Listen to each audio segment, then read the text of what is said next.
Okay,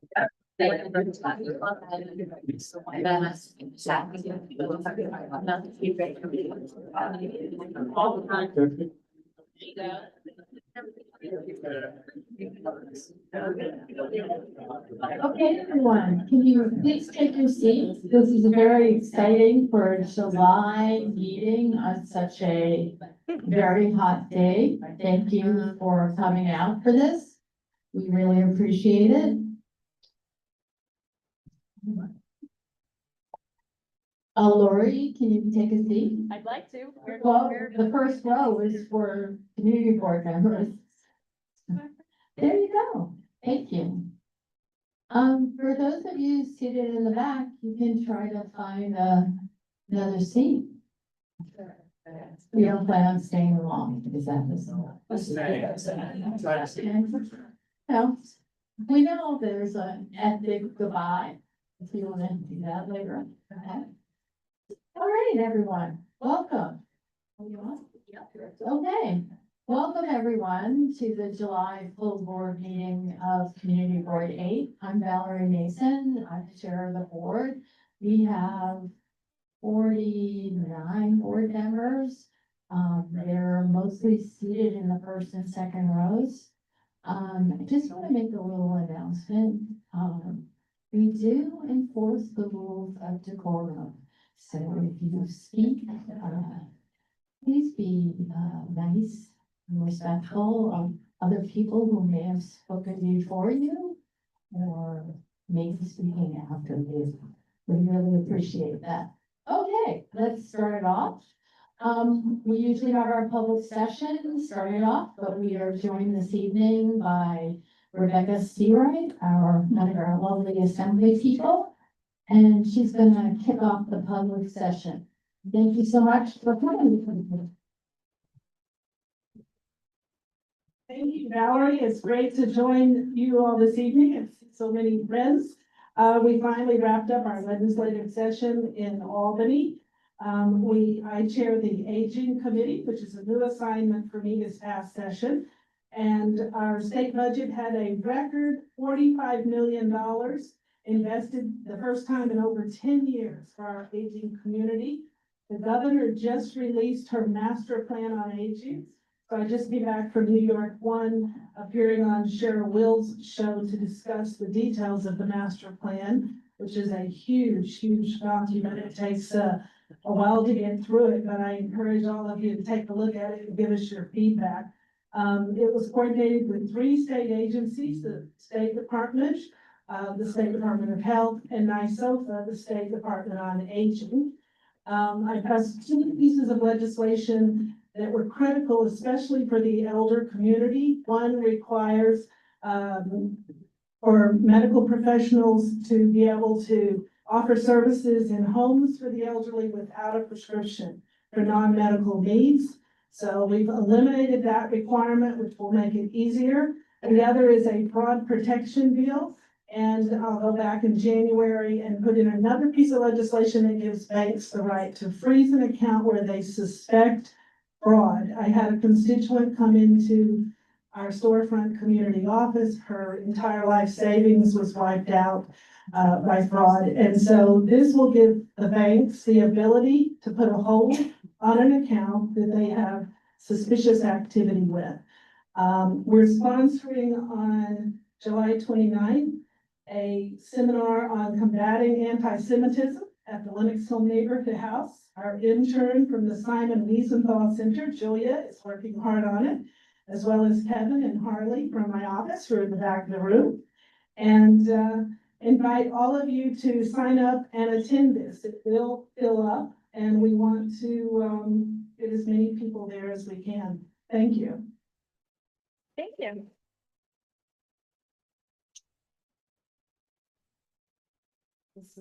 You take questions? No question. Oh, no questions. Okay. Thank you, everyone. Relish the applause. Okay, we're good. So, We're just, before we start the public session, just a couple of housekeeping items. I just want to introduce some of the board officers. Our first vice chair is Louise Barber, somewhere in the crowd. See the hand, there she is. Addison Webb, our second vice chair, Lindsay Cormack, and Sebastian Allen Clark, and Greg Lader, who are our secretaries. So, that's the full complement of officers today. Okay, we're gonna start the public session. If you signed up to speak in the room, we can just have everybody line up, right? Yeah, yeah. Okay. And this is Jordan Lee. Hello, everyone. If I call your name, please come line up next to the next to the lectern. Let's start with, Bill Kuhn, Natasha Rossel Jaffe, Pat Lee, Danita De Los Santos, Madeline Tan, Amy Myers.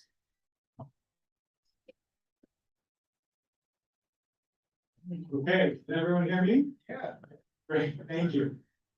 Good evening, and thank you, community board members, from Community Board 8.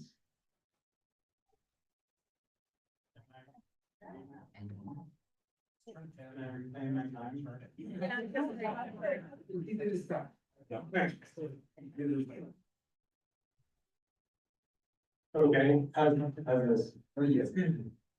This is good, okay, great. And when you come up to the lectern, please state your name and who you represent. Thank you. Sure. My name is Bill Kuhn, and I am the head of school at the Bergedorf Atlantic School on East Tip. Please skip the microphone for now until it's fixed. So can you turn that off then? Bill? Yeah, great, thanks. Okay, can everyone hear me? Yeah. Great. Excellent. As I said, I'm Bill Kuhn. I'm the head of school at the Bergedorf Atlantic School on East 77th Street. I also happen to be a former longtime resident of the Upper East Side. I grew up right down the block from here. I played sports in the street with my dad. I went to school here. I shopped at local stores. I supported businesses throughout the neighborhood. My barbers growing up were Giacomo and his brother, Ray, on 78th Street. I don't know if you remember that. The Upper East Side has always been a home to me. That's part of why I take this proposal, our open streets proposal, very seriously. We submitted a plan last year that didn't reflect the care or the collaboration that our neighbors deserve. And that was our mistake, and I own that. What we're bringing to you now is a very different plan. 3 days a week, 2 hours a day, with full access for emergency vehicles, accessorized deliveries, and pedestrians at all times. This is supervised, this is structured, and this is modest. We've done the outreach this time, meeting business owners, talking to building staff, mailing flyers, and listening, and we'll continue to listen. The reality is, our students do not have the outdoor space many schools in our district and across the city already enjoy.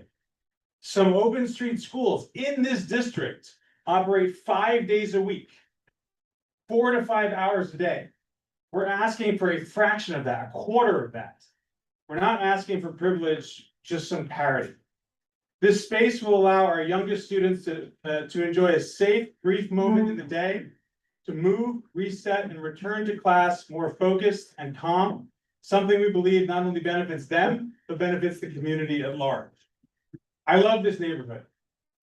I respect the people in it, and I truly believe this proposal reflects the kind of shared solution that honors both. Thank you for your time, and thank you for your stewardship of this great community. Thank you. Okay, next. Does it matter? Doesn't matter, no, yeah, go ahead. Just state your name and what you're talking about. Hi, good evening, everyone. My name is Madeline Tan. Can you hear me? Yeah. Thank you so much for taking the time to be here and for listening to me. I am a mother of a rising ninth grader that attends Birchwood Atlantic. So I'm here to support the open streets for the school. My son will not benefit from it directly because he's getting older and he will be in high school. But I'm here to talk to you about the school. It is wonderful. It is a gem in the Upper East Side, and that's why we're there. And I'm here to ask you to support it. 2 hours, 3 days a week, to let little ones run on the streets, fresh air, clear their minds, and go back to class, fully prepared to learn. when I joined this school, we didn't start at pre-K, we didn't start at K. I know what you're saying. That's your problem. You started, you wanted to come to the school, you take it the way it is, right? Yes, true. I came to the school, we interviewed, we spoke to everybody's school, we loved it, but you know what I did? I didn't just pick a school. I walked around the neighborhood. I went to Buen Busto, I went to Trident, I went to Gastides. I went to Oakberry, I went around the corner, Second Avenue to Pliable. I went and I spoke to all the people. And I decided that this was a community that I wanted my son to attend school in. Because everybody was wonderful. And so I picked you as well for my son. And I'm asking you to support this wonderful gem of a school on 77th Street. Thank you. Thank you very much. Thank you for coming. Next. Hello, everyone. My name is Benita de los Santos. I'm a board member at BWL and a parent of 2 children. I'm here today, like many of us, on Zoom and in person to support the open streets for 77th Street. And the reason why is because I feel that our ask is simple. We're asking that our children be allowed an outdoor space to thrive, play, move, be with friends, connect. And right now they don't have that. They don't have a field, they don't have a yard. They have a small rooftop and a very small gym that is shared amongst 3 divisions. So you can imagine how difficult it is to navigate. Open streets will give them that few hours to connect with their friends, to hang out, get all their silly energy back out, and then go back to school and be even better students. I also know how much thoughtfulness and dedication was dedicated to run this program safely and smoothly, and for us to continue to be good neighbors to all of you. So I encourage you to support us and approve this proposal, because it's not about feeling entitled or special treatment. It's more for the fairness and what every child deserves. So thank you, and I hope to see you on 77th Street. Thank you very much. Next, just like hold the applause. If you're in favor of what the speaker is saying, just do a little arm lift. And if you want to go the other way, you go that way. Okay, thank you. Hi, my name is Kat Lee. I live on the Upper East Side. My office is on 85th and Lexington. I've been on the Upper East Side since 1998. I live right here at 85th in New York. I have 4 kids at the school. My oldest is a rising 9th grader who started at the school since kindergarten, and my triplets are a rising 2nd grader, and they've been at BWL since kindergarten as well. I'm here because I support the outdoor initiative.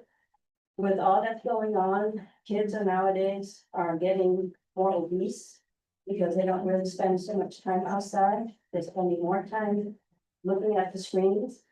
Going back to 2010 with Michelle Obama's Let's Move initiative, it really encourages outdoor activities for kids. It allows them to think better, to socialize better, their mental well-being. So for the school to have an outdoor space for the kids to run around and just to play with their friends, I think is really important with their mental health. And nowadays it's very stressful for them. So I think that would help with a lot of fighting off depression and obesity. So I ask for the community to support that.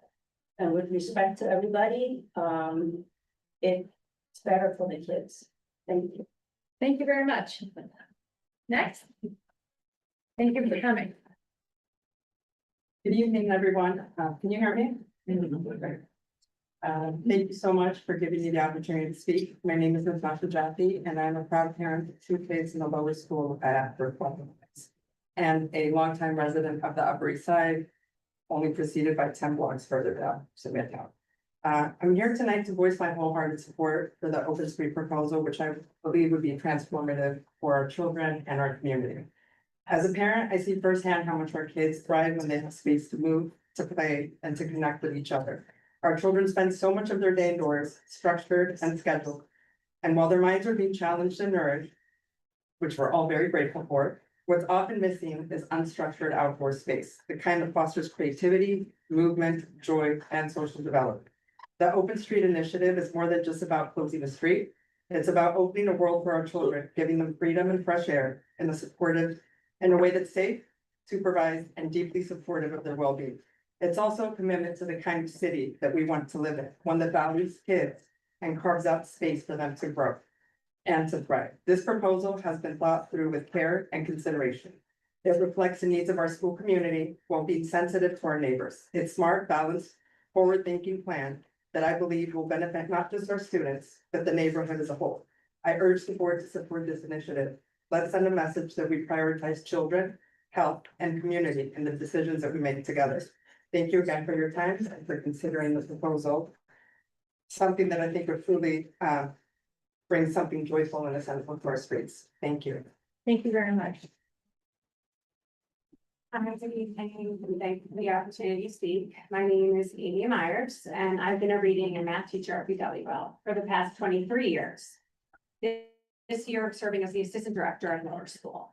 I want to speak briefly about how critical the Open Streets proposal is for our lower school students.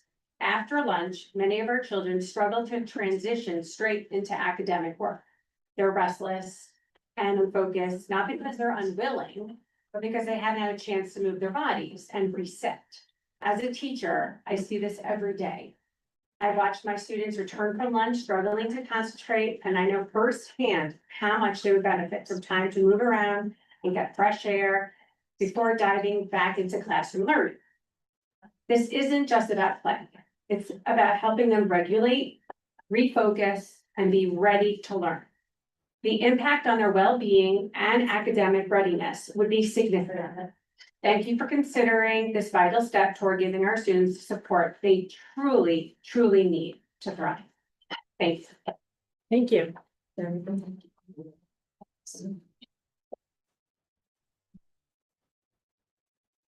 Okay, next, Lori Merberg, Rita McIntyre, Jennifer Janelle, Joey Bartolomeo, Khalid Trichter, and Marcus Kuperschmidt. In addition, if you are speaking in public session and you are on Zoom, can you please change your name on the Zoom to your first and last name and click the raise hand icon so I know that you're here. Thank you.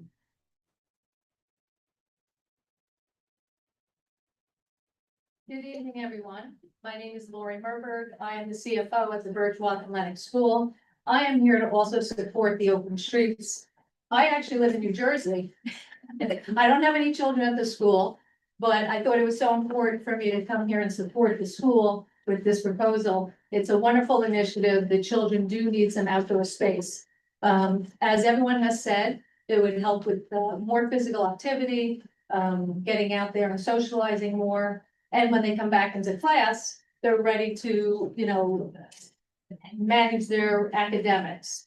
I have children of my own that I raise, and I found that true with them as well. When they were able to get outside during the day and run around and, interact and socialize, they do so much better academically. They were more focused, and it's just a wonderful thing. So I would really hope that you would consider this proposal. It is, as Bill pointed out, it's, 2 hours, 3 days a week. A lot of other schools are requesting more. We had requested more in the beginning, and now we've brought it back. So I hope you would consider this proposal. We greatly appreciate it. Thank you for your time. Thank you very much. Next. Good evening, everybody. My name is Jennifer Janelle. I'm the Director of Wellness and also the Mental Health Counselor to both the lower and middle school over at the Birchwalk Athletic School. I want to just briefly touch on the fact that outdoor play is so important, not just to our students, but to all children. Physically, outdoor play improves gross and fine motor skills, coordination, and balance. Outdoor physical activity improves overall fitness, allowing for kids to maintain a healthier weight. Additionally, kids do need fresh air and vitamin D exposure. Cognitively, outdoor play helps increase attention and focus, problem solving, and creativity. Socially and emotionally, outdoor play improves social skills with peers, conflict resolution, as well as increasing self-confidence, which is crucial, and emotional regulation. Additionally, outdoor play helps promote better learning, better stress management, and better sleep for our kids. We appreciate your support in this and hope you consider this. Thank you. you. Thank you very much. Next. Hi, I'm Joey Bartolomeo. I am parent of a. Come on out. I'm just gonna speak. Okay. So I to support the open streets proposal. As you know, research shows how important movement is for children's brains, their development, their ability to focus. Being able to use 77th Street would be an incredible benefit for the kids. The school only has a small rooftop and gym that everyone has to share, so the opportunities that the kids have to run around are limited.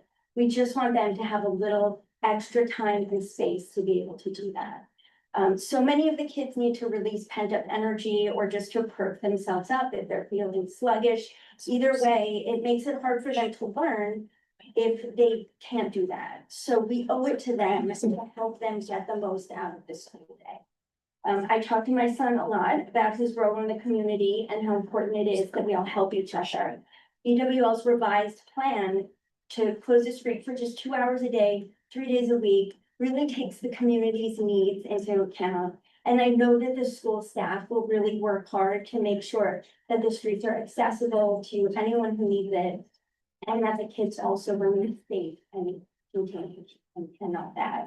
So giving this access to the students is a way for the community to support the kids in the classrooms. And it also brings joy to the streets. I've lived on the Upper East Side for 30 years and I love just walking around my neighborhood and seeing kids at their schools outside, running around, laughing. It's a really nice thing. It hurts you up. It makes you feel happy. So I urge you to support this initiative and thank you for your time.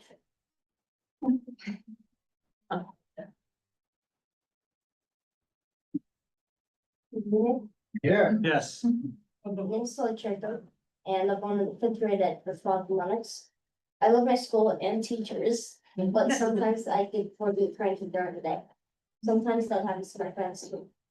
Well, that happens going outside is helpful. I feel a lot better when I come back. Having an extra location for recess would let us kids have more freedom to move around outside. I've seen other kids at other schools playing on the street outside their schools, and I feel jealous of them, but I'm also happy for them. They get to be outside like that. We have great stuff. We have great staff at BWL, and they will be able to get us out the way if anyone needs to drive down the street. They will also make sure we feel safe, respectful of our neighbors. I think this plan is a great idea. I hope you do, and that you will support it. Thank you very much.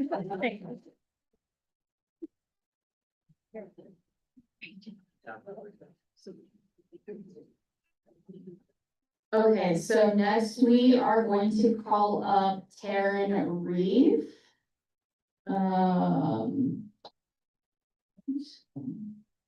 Samantha Rosado. Michelle McRae.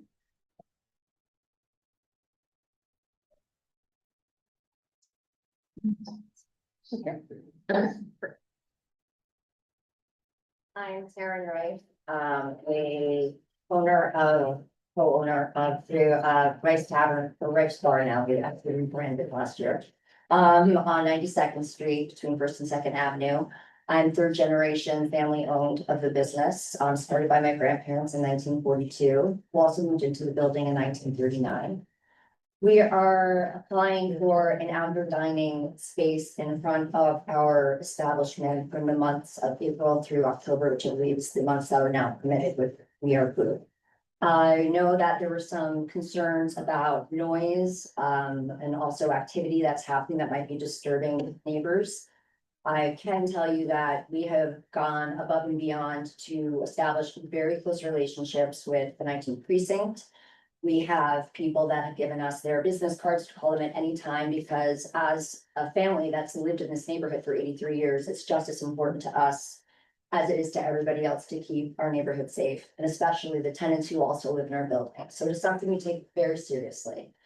I also know that there is a statement or something that you had asked for regarding our backyard, which I think, Jordan, we had Okay, so we wanted to make sure that that was clarified. Yes. Everything's okay with that, okay, thank you very much.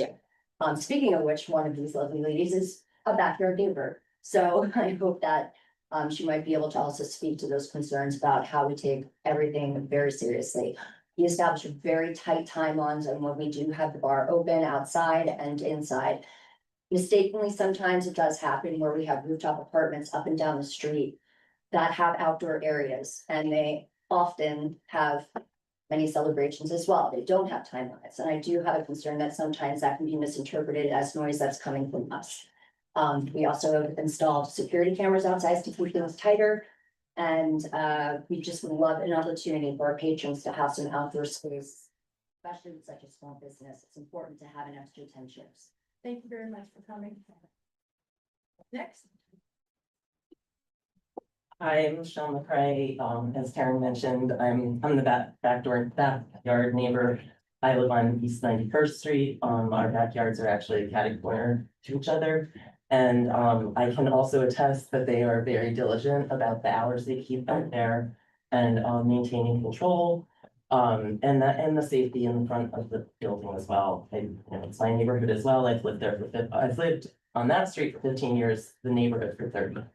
So I just hope you'll be supportive. They're very diligent about it. And I can also attest to having a backyard myself there. We've decided to keep the same hours because there is often a confusion of what is going on back there and who's causing the noise. And so we just certainly don't want to add to it, but we have witnessed where it's been the rooftops of some of the bunches and photos. So with that, thank you. Hello, everyone. My name is Samantha Lozado. I've been a part of the Upper East Side my entire life, almost 30 years. I have been part of by far for about 10 years. And I used to work there and I absolutely loved them. And the front space was just an amazing place to just come outside, just take a breath of fresh air. And it just felt so nice. Because sometimes, when you're in a bar and it gets a little crowded and you just want to go outside and just kind of self-reflect in a way, and I just support her so much. She's like family to me. And I just wanted to come and just speak my part. And I hope you guys are all in favor for her. Thank you. Thank you. Thank you. Okay,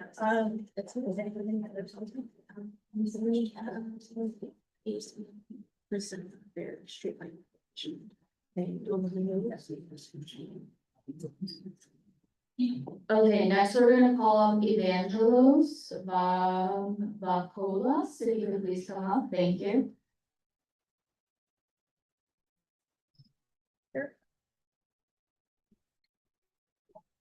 Hi everyone, my name is Evangelos Vakolas.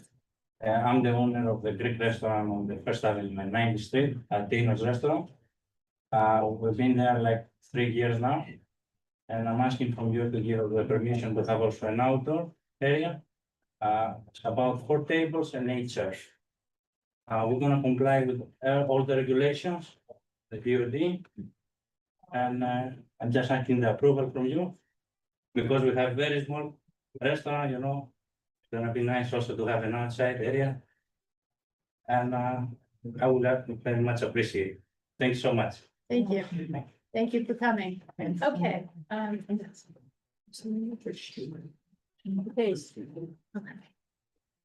Next, we're going to call up Kristen Topeka.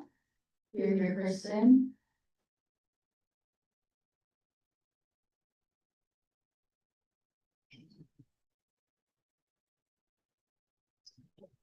Hi, my name is Kristen Topeka. I'm here regarding the St. Vincent Fair Street Fair scheduled for September 20th. I've been in contact with St. Vincent Fair regarding this issue, but as I explained at the Street Fairs committee meeting, my parents live at 158 East 66th Street, which is the same block as the church, the block that's the proposed street fair would be on. It's a very unfortunate coincidence that I'm also getting married on September 20th. The same day as the street fair, and my wedding timeline requires significant street access that would directly conflict with the fair. But again, as I said, the church knows all this. We've been working together last week. they did let me know that they were able to change their street fair application to move the fair to 65th Street. Which I'm obviously in support of, if that is still the case. I just want to say to both of you, thank you so much for being accommodating. It means so much to me, so thank you both. The best wishes to you on your upcoming wedding, and I know you'll be saying a prayer in favor of St. Vincent Fair. And Deborah, if you wanna come up as well, we'll see.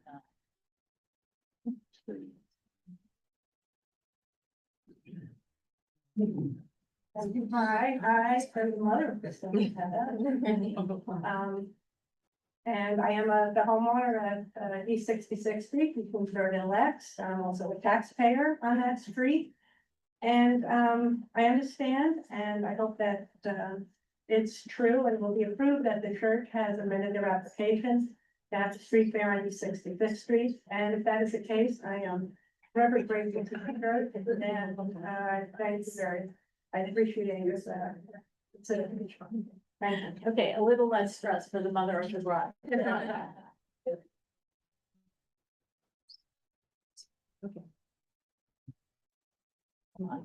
Father Peter Martyr.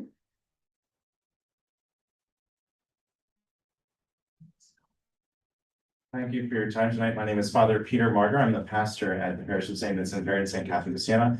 And we are applying for a street fair on 65th Street.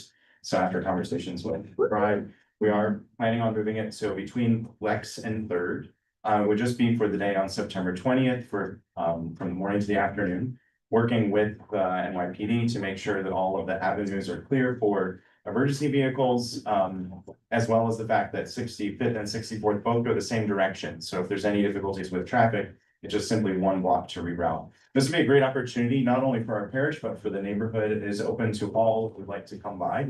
We'll have activities for children, we'll have activities and different things like salsa dance and swing dance lessons for anyone, but probably mostly adults in that regard.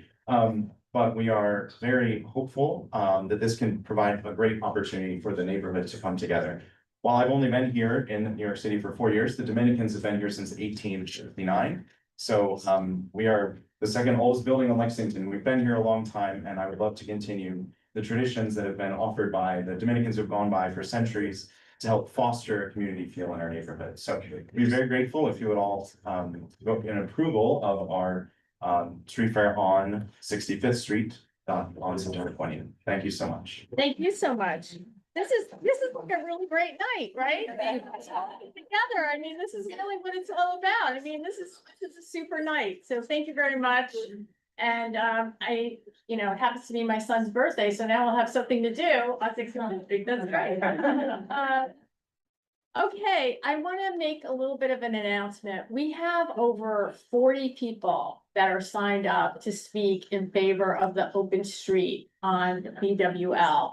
And I'm kind of hoping that, given that we've heard from quite a few of them already, that perhaps we can encourage the people that are online that it's not necessary for you to say you're in favor. We can do a raise your hand in the room and on the chat.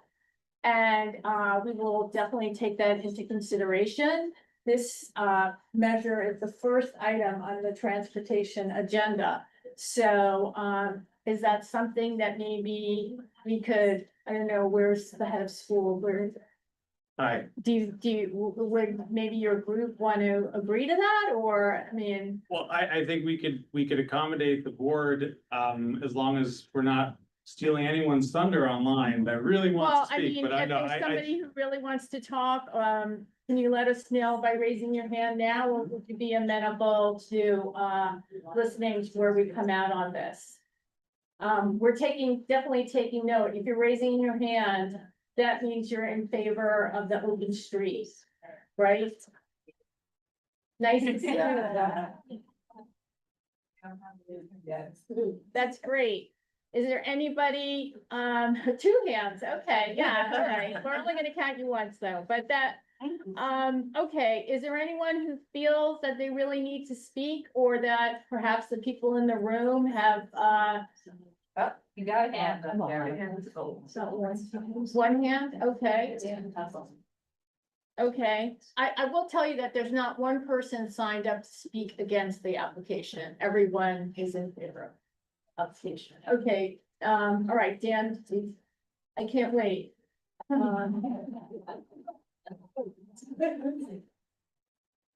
Okay, unmute him. I don't think we limit them to 1 minute. 1 minute. Well, we're just, he's gonna have the 2 minutes. Everybody else seems to be okay waiving their time, so. Okay, Daniel, you should have gotten a prompt to unmute. So I was just waving my hand in support. I'm happy to speak though. Thank you even more now. Okay. Sorry. All right. Thank you. We very much appreciate that because we do have a full agenda. Sure. Yes? For the people that aren't getting their way with the time, they want to have to stand up so they can just. Oh, yeah, you want to raise your hand in the room. That's what I asked. Okay, in the room, if you're in favor of the open street application, you want to raise your hand? Okay, just a couple. Okay. All right, great. Thank you again for showing up. Okay, we have a couple of other people in the public session who want to speak on other topics, so we'll go to them. And again, I very much appreciate everyone's cooperation and also appreciate your attending tonight at this community board meeting. Okay, next we're going to call up Leah Malone, Rachel Skinner O'Neill, Craig Malloy. Thank you.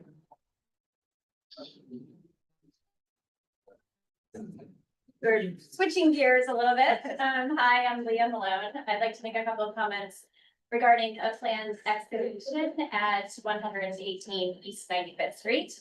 First of all, I just want to thank the committee members for their time and careful consideration of the issue on Monday night, when they unanimously voted to disapprove of the application. The several feet of excavation that the homeowners who live in this property, which is right next to mine, have already conducted have had alarming impacts on us as their direct neighbor. While the work was in process, I started noticing cracks all around my home in at least a dozen places. On Christmas Eve, I went down to my cellar to get my kids' Christmas gifts, and there was water running through my cellar wall. Cracks that were allowing in water from the project next door to the first pipe. Our floorboards don't fit together right anymore. Previously silent stairs now creak. During the time when they were digging for this project, we would hear this unnerving sound of our home settling at night and wonder what effects would be apparent the next day. Distressing as all of this was to us, we thought their excavation was complete when the work stopped 6 months ago. We just learned from the plans that were made available to us a couple of days ago that they're looking to dig down 12 more feet into the Manhattan schist. We're terrified of the impacts of what this could mean for our home and the other historically protected homes along our street. I've heard horror stories of leaking gas pipes, broken water pipes, cracked windows, and more, all from projects just like this. This is all for purposes of putting in a small mechanical room and a laundry room. We like our neighbors a lot. We want them to use and enjoy their home. But given the effects that we've already felt and the future impacts that we fear for the relatively minor benefits of laundry and mechanicals, we strongly are urging the board to please protect our streets and. Thank you. Thank you for coming. Next. Hi, everybody. My name is Rachel Skinner O'Neill. I'm the manager of the Webster branch at the New York Public Library up on New York at 77. I have some of my colleagues online from other libraries. I have only a couple of things to talk about today. One of them is to say thank you to everybody here for your support of the library. We have recently had our budget approved. We are getting additional funds. We are going to be able to expand on Sunday service in certain locations to be announced. But we are just really, really grateful for the support that we've had. It has been an interesting time in the country to be a public library. And while we feel a little, protected in our New York City bubble, we are really grateful for your ongoing support. The other thing is that, as you know, I am clutching this rather beautiful blue water bottle. So it's not only the kids that are gonna get a summer reading adventure this year, it is also the adults. We have been partnering at Webster with the National Book Foundation, and I have brought some of these along with flyers and things like this to, if you would like to help yourself or if you would like to come visit us in the library. This is an initiative that they've been doing. We're really happy to have them involved. The library is about to launch their new strategy, which is really all about reading and about getting more people to join the library. As always, I have put out a bunch of flyers, the calendars, we've got a children's flyer, teen flyer. We've got summer adventure at the library. We've got a whole lot of stuff going on. So please come and check us out on York and 77. Thank you very much. Thank you so much. Hi. Hi. My name is Craig Malloy. I've lived in the city for about 33 years on the Upper East Side. And thank you for allowing me to speak. I just wanted to talk about the building and the construction that's been going on, particularly on the Upper East Side in terms of the skyscraper apartment buildings, blocking out sun. And it's, feels to us like we're losing a little bit of the character of the city. And just would like to ask the board to consider that in the future, sessions and whatnot, because it just seemed like there's a lot of stuff going on where they, don't have a lot of public spaces. There are public spaces, but not enough. And just want people to consider that again, because there's been an influx, particularly in the last, 5 to 7 years of these massive buildings going up. Take away people's view and sort of take away from the character of the Upper East Side. And I know everybody here is passionate about the Upper East Side, as I've raised 3 children here, and just wanted you to consider that. Well, thank you very much. I hope you'll attend the zoning meetings that we have every month where we take up this topic regularly. Okay. And we are considering it. Many of these buildings are as of right buildings, and so there's not very much we, the board, can do about it. But you're perfectly within your rights to express your concerns to our elected officials and let them know that that's a concern. And so we urge you to do that and come back to more of our meetings. Thank you for coming Thank you this very much. I evening. appreciate it. Thanks. All right, and last in person, we have Constantino Dragonas. Maybe not. Oh, okay.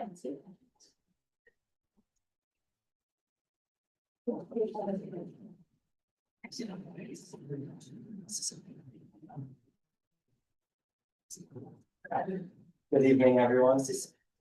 My name is Constantino Dragonas. I'm also getting married in November. Congratulations. You don't want to discriminate. Congratulations. Not saying it's not sometime. Here to speak to you about something else today, that's very important to me. I'm the owner operator of a food truck in the Upper East Side called Tony Dragon's Grill. It's a family-run business. My father started vending at that very location in 1986. So for 40 years, we've been serving fresh, elevated Mediterranean offerings. And the community really treasures us being there. Along with great food, we also offer friendly and respectful service. It's the kind of place that we know the first names of our customers. If you check our Google reviews, we're top rated with 4.8 stars. You can imagine we make people in the community very happy. It's a difficult feat. We've been there for 40 years and we've weathered many storms. And what I want to talk to you today is about a bike lane that was implemented in 2021. So it's a very wide bike lane that can accommodate, it's a double bike lane. So bikes can safely pass alongside of us, as illustrated here. What we want to say is that we'd love to have some guidance for the cyclists to go safely around us. So this way there's less confusion. And perhaps we've gotten a few 311s called to us and it's presented a challenge. So there's plenty of space for them to be protected, the cyclists in the lane and pass us effortlessly. And so we hope that you'd be in favor of that. And we'll be here again in the future to discuss more details. Okay. Have you contacted somebody from, I mean, is this like an application that's coming forward to remove the bike lane? Just to adjust it slightly, like it similarly has been. I know, but have you spoken to somebody at DOT, or you think you're coming here to tell us now that this is what you wanna do? Because I wanna make sure you're in the pipeline. Not the DOT, but the 19th precinct, we've been in communication with them about it for a few years now, and they've advised me just to come here first. Oh, really? And then. So go to the DOT, but. Okay, well, Fair, so. leave me your name and number and contact information. I know that Tony's the dragon is very well respected in the neighborhood. So please, leave your card and information and we can try to work with you, okay? Thank you And, very and your little visual there. Yeah. What is the location of this? He didn't say where it was. Yeah, Street 62nd and Madison Avenue. Yeah, The northwest corner. yeah, between Madison and Fifth. Thank you for your time. Okay. Okay, next we are going to move to those who are virtual. If I call your name and you're on Zoom, please click the react raise hand button. Evelyn David, Jane Lindberg, Kim Muscaritolo, Joseph Lota, Kate Federiconi, Matt Leonardo. Okay. Let's see, where's Evelyn? Yes. Evelyn? Oh, she's not. She's not on? Okay. Yeah. Oh, we have a perfect attendance.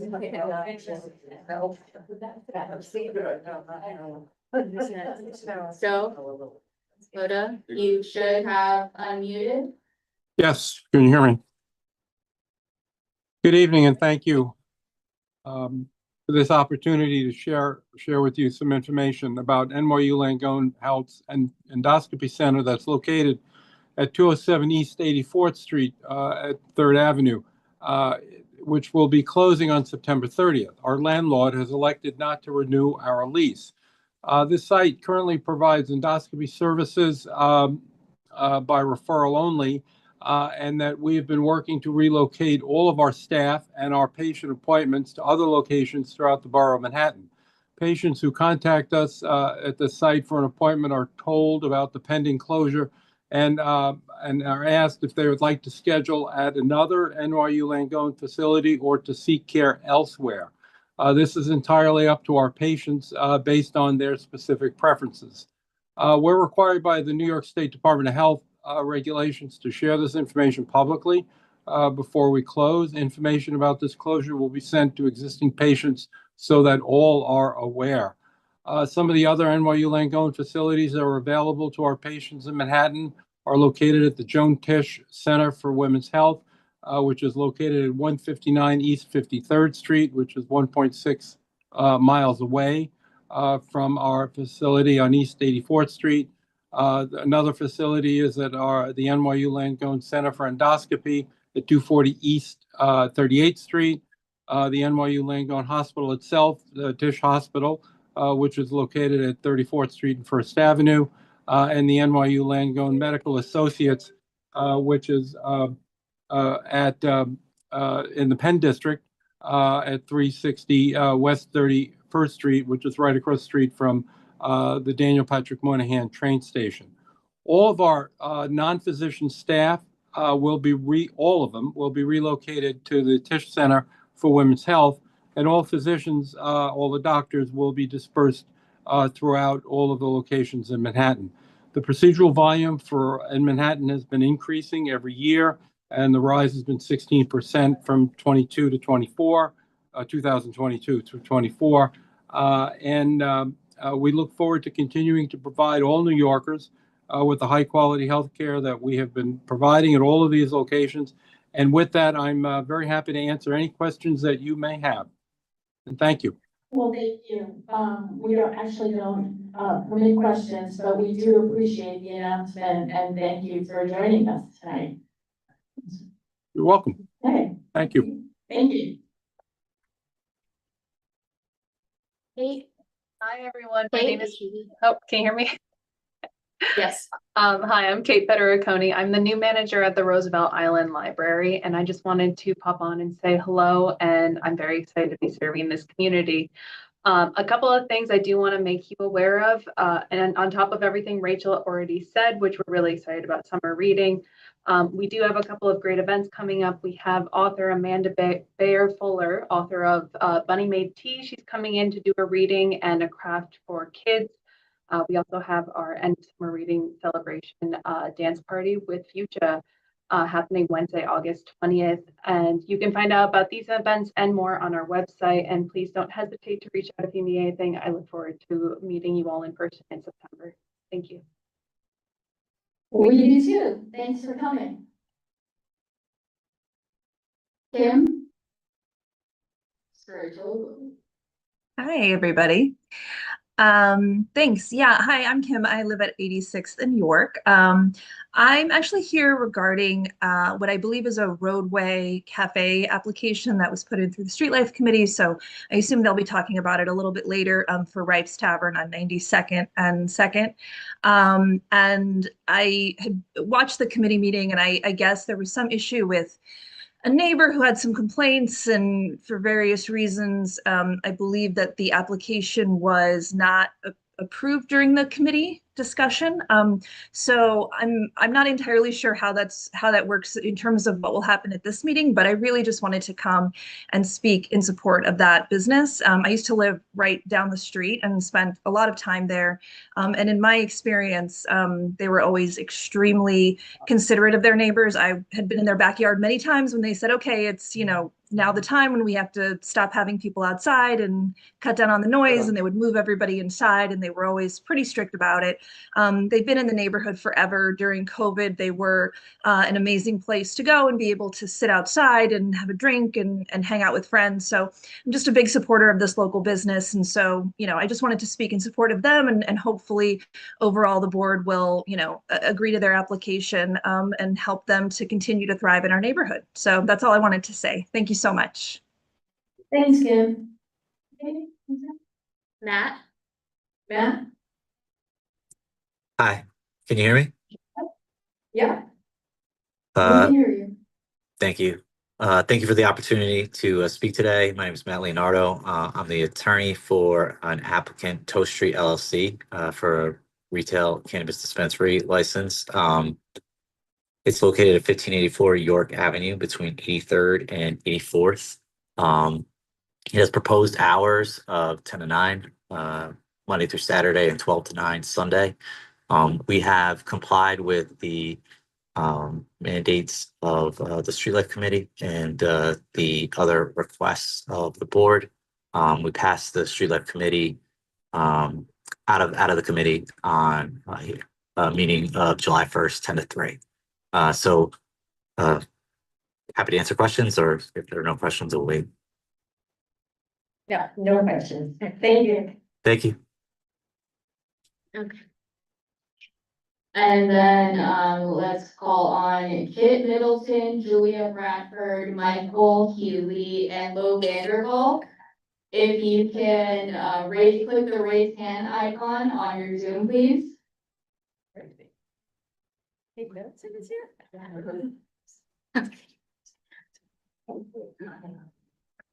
Low?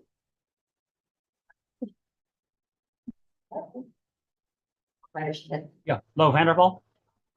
Yep, I've heard of you. Yeah. Okay, thank you. My name is Lo Vandervalk. I'm representing the views of Carnegie Hill neighbors, and I'd like to speak to the application for 118 East 95th, seeking a 12-foot excavation to create a cellar floor.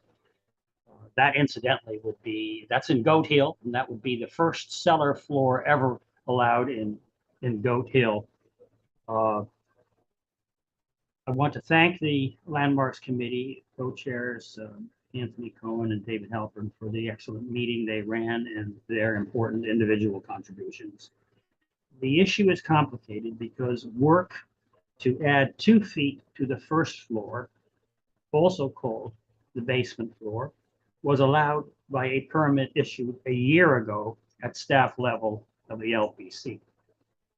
That 2-foot addition required excavation into the infamous Manhattan schist, which caused much noise and excessive vibrations and resulted in serious structural and water damage to the adjacent buildings, sharing only party walls, and harm to other buildings as well. That disastrous precedent involving only a 2-foot excavation turned out to be the canary in the mine shaft and makes an additional floor requiring 12 additional feet of excavation a non-starter in the opinion of the neighbors, and we at Carnegie Hill Neighbors agree. In addition, the benefits are minor, with the mechanicals to occupy only about 5% of the new cellar floor created. We do look forward to, in the future, to working with the applicants and find a better resolution for their space needs. But we hope you will take these concerns into account when the Landmarks Committee co-chairs present the application later on in this meeting. Thank you so much. Thank you, Kit? It's Kit Middleton. Kate. We're not disappointed though. Kate, you should have gotten a prompt to unmute. Can you hear me? Yes. Great. Yeah, I'm speaking, the architect for this, the renovation of 118. What? Proposed, I'm the architect for this, the renovation of 118 East 95th Street. Can you hear me? Okay. Yeah, now we can. Okay. What can we see? All right, the proposed partial cellar excavation project does not alter the exterior of the building whatsoever. The Landmarks Committee disapproved it basically, as you've been hearing, due to fear of potential future damages expressed by various neighbors.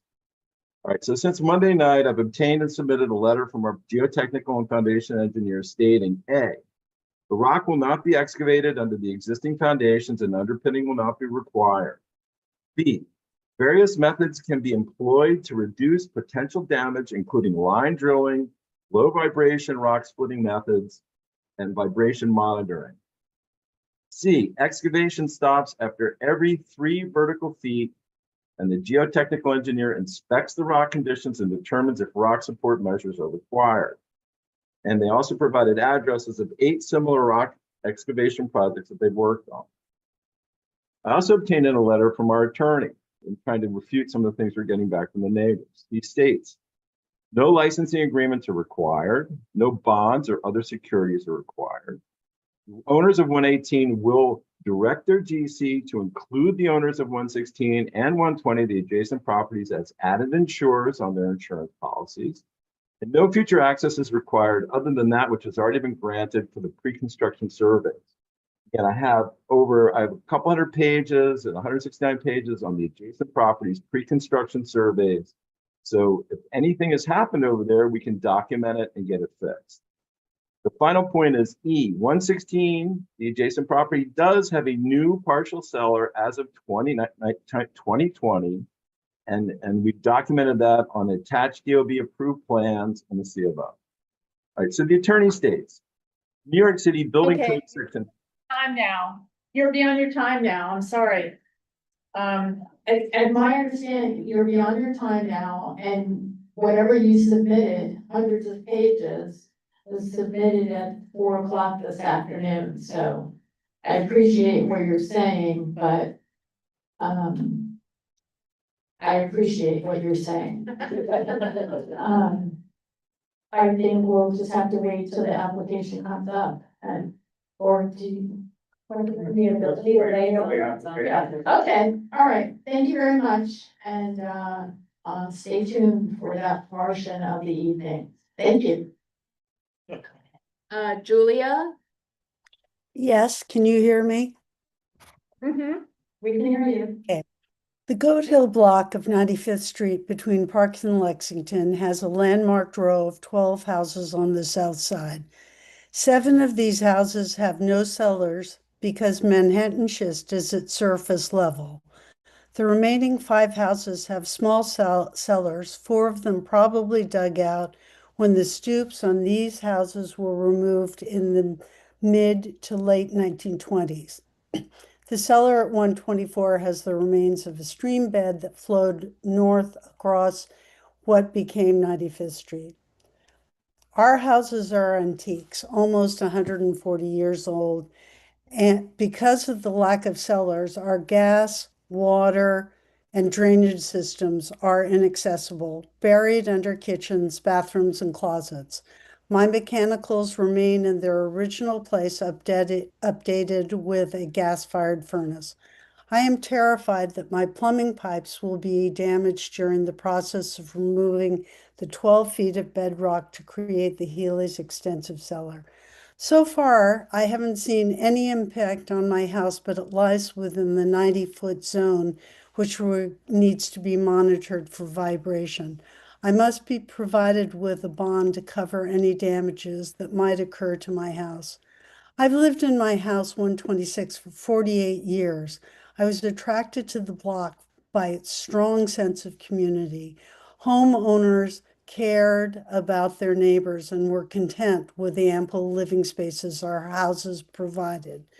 Our block needs protection from the potential negative consequences of a project of this scope. Thank you very much for letting me speak. Thank you very much for coming this evening.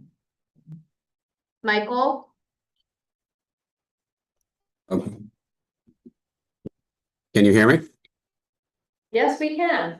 Good evening. My name is Michael Healy, and thank you for the opportunity to speak about our proposed plans at 118 East 95th Street. A little bit of background. My wife and I purchased this home for us and our children in 2020 because we truly love its historic charm, character, and the unique architectural beauty of the home. From the moment we toured the home, we closed pretty quickly thereafter. We knew we wanted to be thoughtful stewards of the home and not just owners. As longtime residents of the Upper East Side, more than 20 years, we've kind of come to understand this community. I believe our renovation plans reflect that commitment. We are not altering the exterior or changing the appearance of the building in any way. The look and feel that make this house and this block so special will remain fully intact. Our proposed work involves only a partial excavation of the cellar in the back of the house, just enough to allow for proper mechanical systems access in a small laundry room, nothing more. Importantly, the home directly next to ours has a very similar cellar configuration, which surprisingly, when we spent time in that home, was an inspiration for this project. So what we are proposing, we thought was very consistent with what's been done before in the street.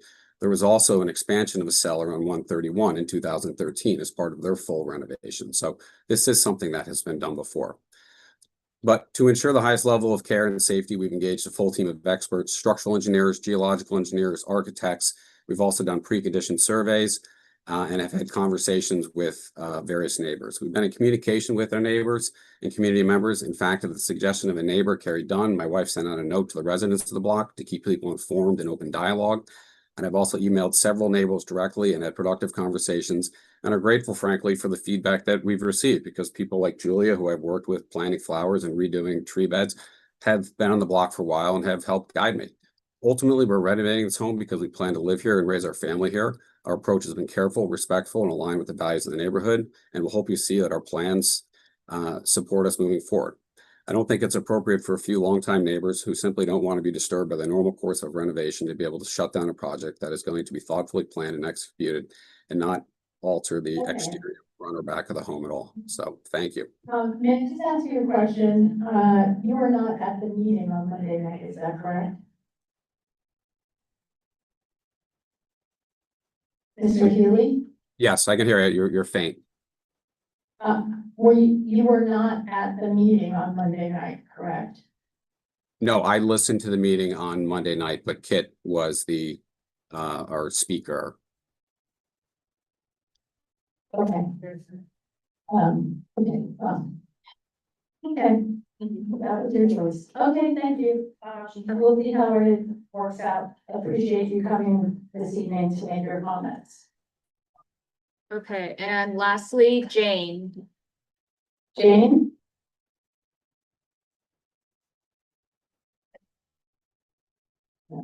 Jane? Thank you so much for giving me the opportunity to speak on behalf of Reefs Bar. I have been an Upper East Side resident for 45 years and actually a customer of Reeves for at least 10.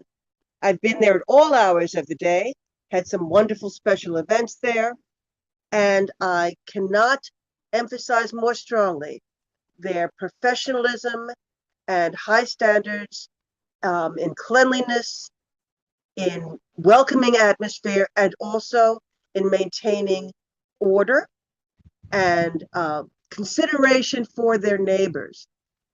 There's not a lot of places that I would recommend for people to go in the Upper East Side, but Briefs is always top of my list. I think they're excellent neighbors, and I support their proposal wholeheartedly. And I thank you very much. Thank you very much for waiting. Okay, we're gonna do, since you didn't open up our Zoom comments. Evelyn, are you there? We'll give you a chance to close the session. Go ahead. Hey, good evening. I was muted before. I couldn't, you guys had muted me. It kept saying, anyway, I apologize. I was here. I heard you saying, where's Evelyn David?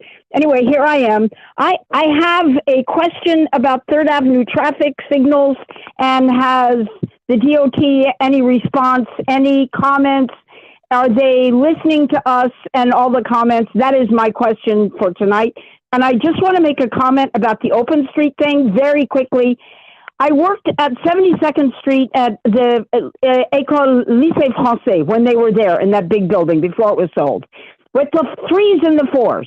We used to take the kids to the the park, which is right there, and we used to play on the Alice in Wonderland statue, and everybody had a blast. I mean, there is a park next door. There is a park, a beautiful, beautiful park. I really believe, yes, children should get outside and play. There's no question about it. No question about it. Absolutely. But there is a park there. Just, if somebody decides to get really uppity and not allow the kids to have the open street. So, as an alternative. But anyway, going back to traffic problems, driving around yesterday or today actually at around 11, 2nd Avenue was unbelievably horrible. Going south, going north, 1st Avenue with construction has become a nightmare. 3rd Avenue you forget about. So I'm just saying, if the DOT thinks that anyway, there's got to be a solution to this. Thank you very much for listening and for putting me back on. Thank you very much. And I'm listening. I'm still here. Okay. Yeah.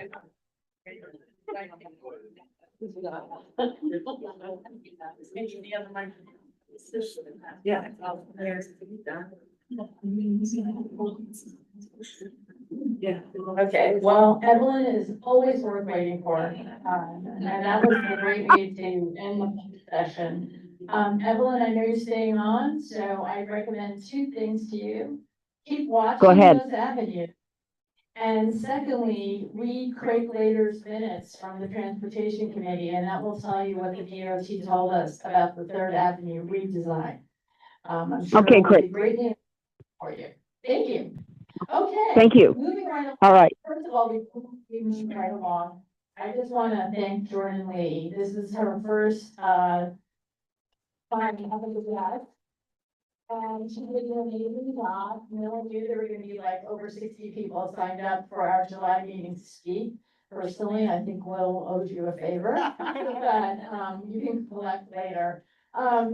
Okay, so moving right along, do I have well, let me just say this. For those of you in the room who are interested in what's coming next, there'll be reports from electeds, then we will go to the committee reports. The only people who will be able to speak at those moments are members of the board, but you will be able to hear the disposition of the various issues that were talked about in the public session tonight. So I encourage you to stick around and see how the evening unfolds. Okay, first thing, motion to adopt our agenda, okay? Everybody in favor? Beautiful, okay. Adoption of the minutes? Okay, everybody? This is the way it should move. Okay, next, Manhattan Borough President's Report, Saliva, come on up.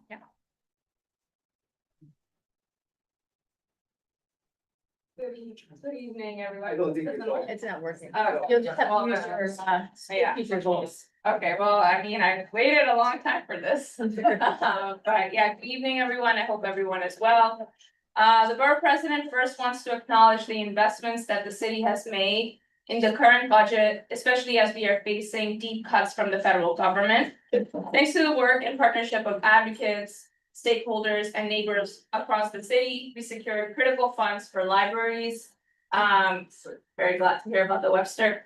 Early childcare and after-school care, including a new childcare pilot program for infants and toddlers, as well as additional funds for right to counsel and other legal services. Even with these positives, the risk of deep federal cuts makes firm financial reserves essential, and we are committed to strengthening reserves so we can protect the programs we rely on. Events, MBPO Housing Connect Affordable Housing Workshop is upcoming. It's happening this Friday, 18th of July from noon to 2 p.m. The location is going to be George Bruce Library. This is located on 518 West 125th Street. If you are interested, please reach out to me. I'll help you RSVP for this. Also, the Manhattan Borough President's Office is doing the Manhattan Dominican Heritage event. I think 3rd year strong.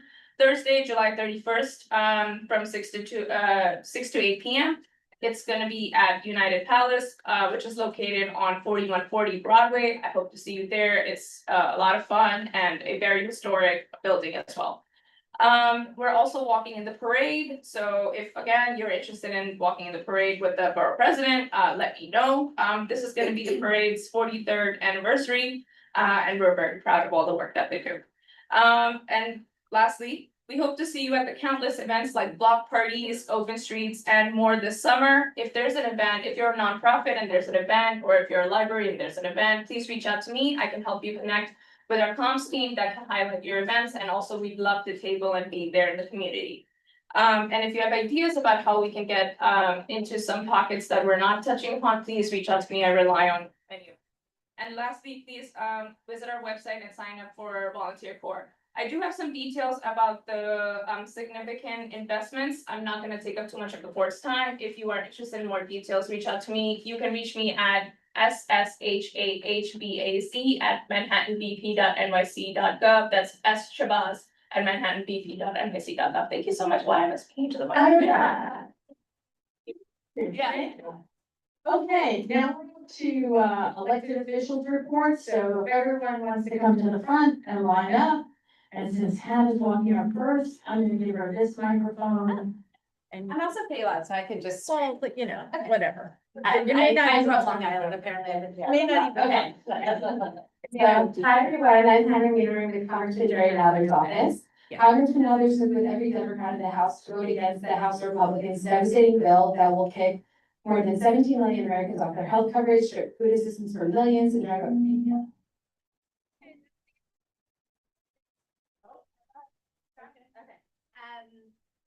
So it'll drive up premiums, deductibles, and co-pays for working families, all of which finances massive tax cuts for billionaires and large corporations. So Congressman Nather will do everything in his power to shield New Yorkers from the harm this bill threatens to unleash. From pushing back against these cuts to working with local leaders to protect access to healthcare, food, and education at every opportunity. I also say our whole staff is committed to doing that as well. So we don't know what's coming, but we know that we are all here to fight for CB8 and our district writ large.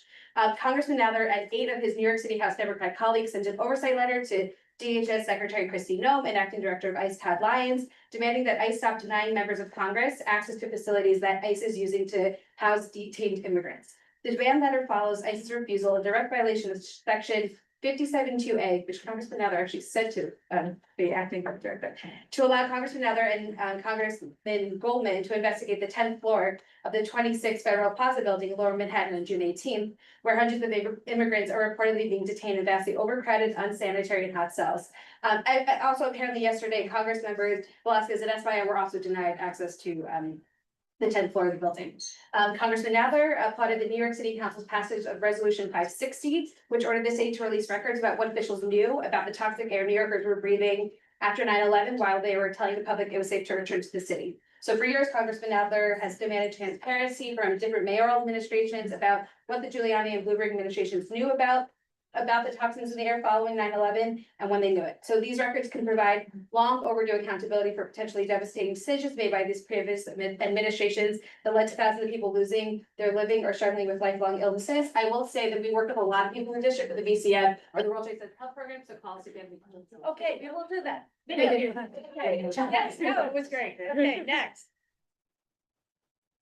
Hi, good evening. I'm Wendy Brennan from State Senator Liz Kruger's office. Audrey Tannen is off tonight, so I'm going to give you a very brief update. I know that Audrey mentioned 2 bills that were pending in the Senate. Last time she spoke, the spree bill, which would have raised the limit, income limit or eligibility threshold for spree to 67,000, and also the land lease bill. Both those bills passed the Senate. They unfortunately didn't pass the Assembly, but Senator Kruger is committed to putting those on the agenda again for next year. Senator Kruger is going to be attending the National Night Out on August 5th. She'll be in St. Catherine's Park. So if people want to stop by there, that's a fun events all over the city with the NYPD. We are having a benefits clinic. One was scheduled for July 22nd for older adults. That was sold out the day that we put it online. We've scheduled another one for September 4th. If you are an older adult or know an older adult who think they may be eligible for benefits, please call our office. You do have to call. We need to ask some questions. So 212-490-9535, and we are bringing back a micro version of the older adult resource fair in October at Lenox Hill Neighborhood House, and the date is to be determined. Thank you.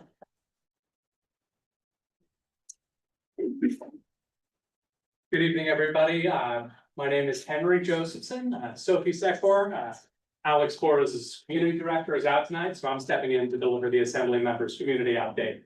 I wanted to share a couple community wins and some legislative wins, because the Assembly member has had a very busy couple months in Albany. With overwhelming bipartisan support, Alex passed the Responsible AI Safety and Education Act, which is the strongest and first AI safety legislation in the country. It requires the very biggest companies making things like ChatGPT and all those things you're seeing everywhere to actually have safety plans. It's crazy that we need to require this. And then follow their own safety plans before they release their products to consumers in New York.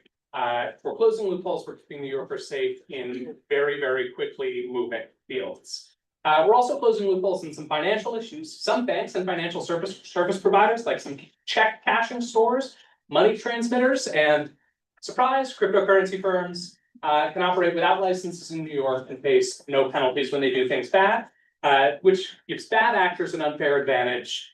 It's an unlevel playing field. We passed legislation to close that loophole and make sure that businesses that play by the rules face just the same field that businesses that don't. We also modernized business law. For the first time since 2014, New York updated its version of the Uniform Commercial Code, which means that our bipartisan right? I love that. I know, it's something, and so That's my world. so I work on legislative stuff, and so it's exactly this kind of like thing that you wouldn't see on the headlines, that means so much to small businesses in the district. It aligns New York stuff with national best practices, make sure that businesses and consumers get clarity on all the important things. I'll speed through this last one, which is that we also passed a bill to protect Passover and to make sure that when deadlines for very important issues fall on those holidays, the deadlines get pushed back. So you don't have to choose between staying civically active and following your religion. Both are incredibly important. And we'll note that we also have notary services in our office on 353 Lex, Monday through Thursday, 9 a.m. to 2 p.m. Again, our office is 353 Lex. We would love to see you there and notarize whatever needs to get notarized. Okay, thank you so much. Thank you. Okay, we're allowing 2 reports via Zoom because of special circumstances tonight. Go ahead, Harry. Hi, everyone. Thanks so much for having me and allowing me to be on via Zoom and speak. So I would like to start with the budget that was passed. earlier this month, the over $115 billion budget by City Council. There were some amazing citywide priorities that the council member was able to further, whether it be affordable housing, early childhood education, sanitation, parks and recreation, public schools, services for older adults. But I would like to focus on what she's been able to do here for CB8 and the Upper East Side. So working, of course, with Keith Powers, Julie secured $20 million in discretionary funding for Yorkville, Lenox Hill, Carnegie Hill, Roosevelt Island, Midtown East, Sun Place, and other areas. These key priorities included upgrades to schools, community centers, playgrounds, parks, and public hospitals, parks programming, and additional sanitation services. Each public school in our district received at least $50,000 for technology improvements, which is really great.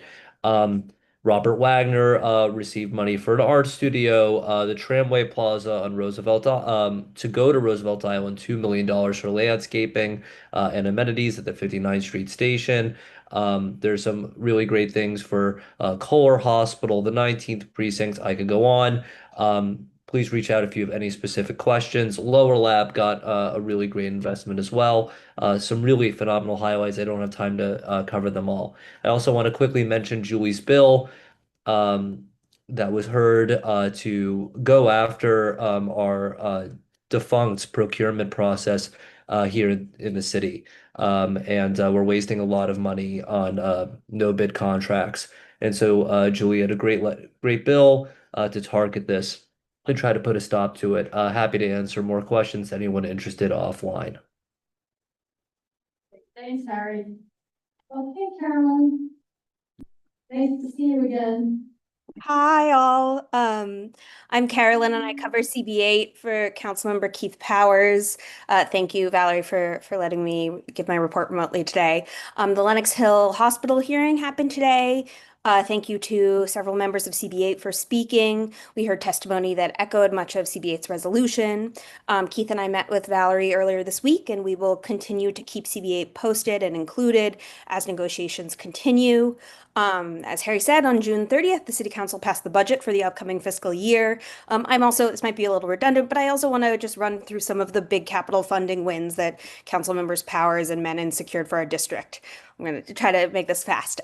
So for school improvements in District 4 and 5, Harry mentioned Wagner received the $1 million for the art studio. Hunter College High School received $500K for gym renovations. Hunter College, $500K to renovate rooftop terraces. The RFK School, money for an auditorium upgrade. PS6, money for tech and roof upgrades.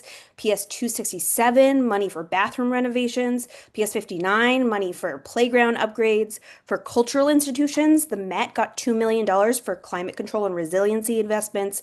Park Avenue Armory, $2 million for accessibility improvements. 92nd Street Y got $1 million to renovate the Kaufman Concert Hall, and the Asia Society got money for a new cooling system.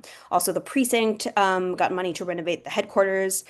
Every year, our office allocates around $2 million to community organizations. Just one I wanted to highlight is CASA, the Cultural After-School Adventure Program, which supports free after-school activities at public schools.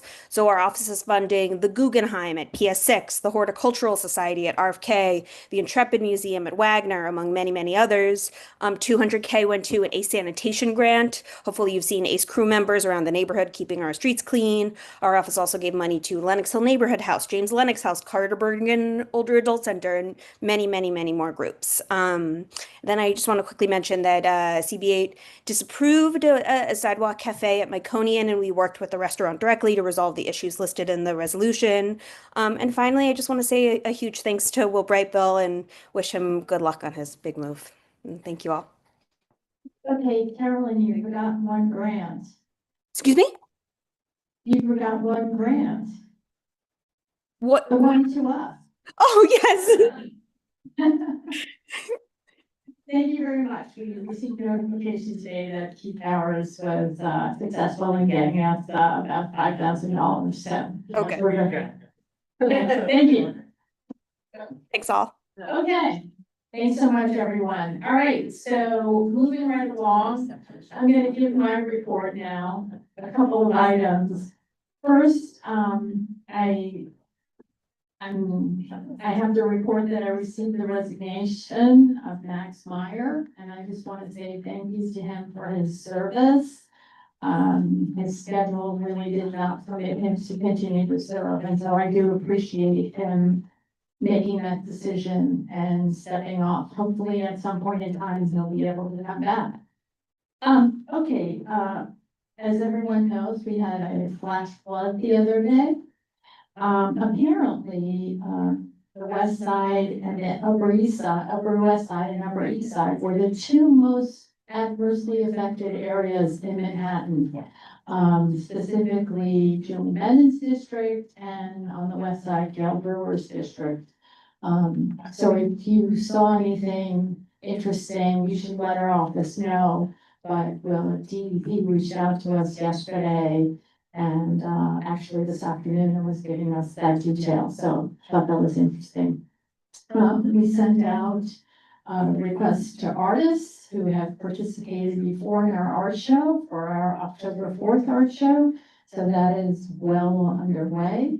If any artists are listening, please confirm as soon as possible because we have limited space and a very long list. So we can, let's just see what happens there. Okay, I also want to talk about parks. And I want to talk about it in conjunction with Congressman Nadler. I think I mentioned at a previous meeting that the congressman invited us to his offices to see how we could work together. And we talked about working on capital projects. It was a really good meeting because I think maybe 72 hours later, the congressman's office was able to include one of our parks in their grant request. So that is underway, and I want to thank the congressman's office for really jumping on that. Lenox Hill Hospital. I'm not really sure where to start there. I just want to start, I know I sent out an email to the board to thank them for everything they're doing. It continues. Very disappointing to have done all the work we've done. And in some ways, our voice and our recommendations just sort of, yeah, thank you very much. And here we go. So that is very disappointing. I do want to say I had a very good meeting with Keith Powers in his office. And people are paying attention to the conditions in our disapproval. There isn't a lot of time left before the city council votes. But we think that there can't be a lot of movement between now and the vote, which will be sometime in August. It is a little disheartening when you take time out from your day to participate in these hearings and you show up and there's literally one council member in the room to listen besides your own, right? I mean, it is a little disheartening. But the community came out. I was quite frankly shocked at the city planning commission results after all of the questions that we got from the various commissioners. I did speak to Dan Verodnik right before they announced the vote. He said he was torn, but that was the extent of the chair. And then basically said that it was really up to the council to modify the proposal. So I did talk to Dr. Baker this morning, and I did say that we would like to come back to the table and talk about how to move forward. So I remain cautiously positive that we can have some influence on this process. I know that Keith and his team are really in the weeds and they're really working on this and they're serious. So hopefully, we can have a good outcome or the best outcome we can hope for. I don't know. I mean, the fact that the federal government is looking at making a lot of changes to the Medicaid and Medicare system could really adversely impact healthcare going forward in the city. But, we'll feature some articles that have been in Cranes recently. I've spoken to Liz Kruger. She's also worried about that as well. Okay, moving on. As you know, our district manager will be vacating his, spot at the end of September. We have already posted, a job description, and I want to say within the first 2 hours of the posting, we received 35 applications. So I haven't looked at any of them yet, but, I feel really confident that we'll be able to find a new district manager by September with all of your help. And then I just want to mention our district needs statement. That survey has gone out, but I want to really ask every board member as part of your fiduciary duty to the board to forward that to, I don't know, at least 5 people. Everyone lives in a building. There's a building link. If you're on social media, you can, go to our Facebook page or whatever, however you access, and there's a link to our district needs statement. You can share it with all your friends. We just want to make sure that we're touching as many people in the district as possible. So, I would consider that, quite frankly, a board duty. And Gail is shaking her head yes, in agreement. And it would really be nice if we can really double the response that we had last year. And people do take note of our district needs statement is one of the things that we went to see Congressman Nadler with in hand. And so it's super important that we get input from everyone. And I think that is the end of my report. Thank you very much for listening. Hi, everyone. I'm Jordan. I'm one of the community associates. Since Will is on vacation for his birthday, I will be giving the district manager report on his behalf. And I will make it super quick. So if you came in, you might have seen that we have 2 new interns, with our office this summer, Graham and Scarlett. They're both very excited to be working with us and meeting everyone. So huge shout out to both of them, for their help this evening and today getting full board ready. This Friday, 3 p.m., we have our next CB8 Zooms. We have a retrospective on Rita Popper's tenure hosted by Chuck. And if this wasn't known already, Rita actually has rejoined us as a public member for the Arts Committee. And lastly, to reiterate, our district needs survey is online. I did print out 100 flyers linking directly to the survey. So please grab one or a couple on your way out and share them with everyone. I'll be watching. And that's all I have for the district manager report. Thank you, Jordan. Thank you. Well done. Okay, moving right along, Transportation Committee. It's a hybrid presentation. Mr. Warren online and, Craig at the podium. All right, good evening, everyone. So we have one item up for vote today, and I think many of you have figured out what it is. So just a little background on this, just in terms of the technical details. So the proposal itself is for an open street for 2 hours a day, 3 days a week. And this was an application that was heard originally back in September. It was an application that had many more hours. I believe it was 5 hours a day, 5 days a week.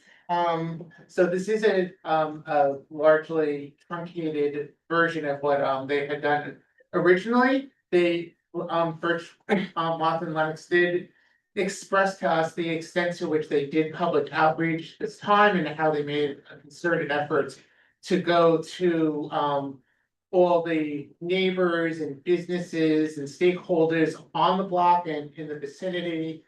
There was a lot of conversation at our meeting about whether everyone was contacted and the good faith efforts that were met. And we voted 7 yes, 2 no, and 1 abstention in favor of it ultimately. Do want to make clear that it was not a universal group of supporters at the meeting. In fact, I think that many people who were in the public, who from the public who attended our meeting were actually neighbors who were still opposed to it. I just want to make sure that that is known. But the committee did vote favorably for it. So what I would like to do quickly is I would just like one person to speak who was on the board in favor of this. So everyone can hear the board's perspective, and someone who was against it, and then we'll take it from there. So is there someone who wants to speak on? Can I call the question? Well, sure. Okay. What's that? Call the question. I second. Several seconds. Can we hear what they know, why they were no's? Why you don't have to. Yeah, It's in the minutes. It's in the minute, we don't have to do that. Yeah, I mean, I don't want to, I want to move this along. I want to be fair to make sure everyone. Yeah. Is heard, but that's why we're saying 1 and 1, and then we It's have. not, I mean, I called the question, Yeah, that is okay, allowed. all right, enough, I mean. Okay, Hold on. yeah. Yes. But you weren't called on. Right. I was the first one with my hand. But he didn't call on you. I did read from that. Did you? I raised my hand first. Yeah. Okay. Spending more time on talking about it. Yeah. All right, but, Paul, you had your hand up. You want to- call the question. Fine, that's fine, if that's the move, that's the move, okay, Is there all a right. second? Anyone on the question? Yeah. Okay, well, that's two, so you lose, sorry. I tried. Angelos. Well, is that the way we're gonna, okay, we're gonna do a roll call. I just wanna make a point of information, if I may, because Chuck is raising his hand. Okay, well, he is the co-chair, so if he wants to say. And also the rules and bylaws, which are probably gonna say. How about the fact that nobody bothers to unmute me when I put in the said unmute? Not, We are not. Will normally would Okay, look at that and do something. Okay, Chuck, let's be nice. We have somebody who's brand new sitting at the table, so maybe just give a little, she was the one who recognized that you hadn't been called on. Thank you. Go ahead, say your piece. What happened was there were neighbors who came up and did not like it, the neighborhood association, for the same reasons that they didn't like the previous application. But the committee felt that since it was for a much shorter time period and they made an effort to change it, that we would support it, and that's why we supported it. And we were supposed to, I don't know that we didn't hear anything from anyone who opposed it at this point, I assume, from what I heard. You mean tonight? Yes. Yeah. Yeah, okay, it's true. Great, yes. Oh, all right, call the roll. Angelos. Yes. Ashby. Yes. Avisar. Yes. Barron. Yes. Flores. Yes. Barrero. Yes. Camp. Pass. Cone. Yes. Coleman.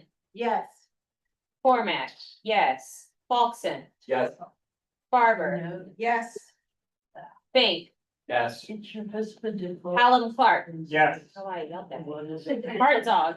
Yes. Halpern. Hershenson. Yes. Johnson. Yes. Prickler. Yes. Later. Yes. Lev. Yes. Mason. Yes. McClement. Yes. Meyerson. Yes. Michaels. Yes. Parshall. Yes. Pope Marshall. Yes. Price. Yes. Rose. Yes. Rudder. Yes. Salcedo. Yes. Sanchez. Something else I would say too. He's virtual. No, I'm unmuted. I don't. Oh, he's unmuted.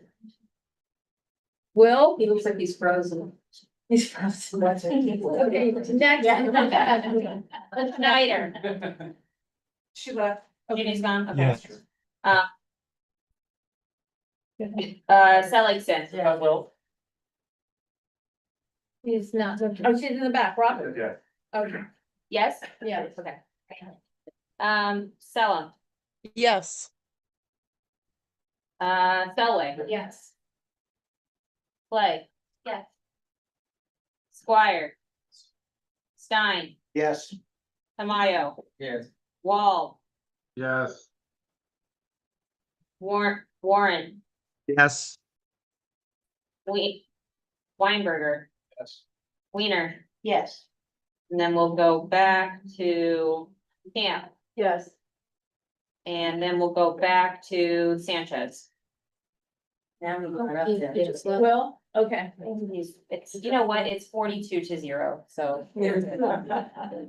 Oh, while I'm being mean, Madam Chair, I'd like to say that, while people can be heard who speak on Zoom and who speak from the podium, you when speaking in your mic are very, very dim.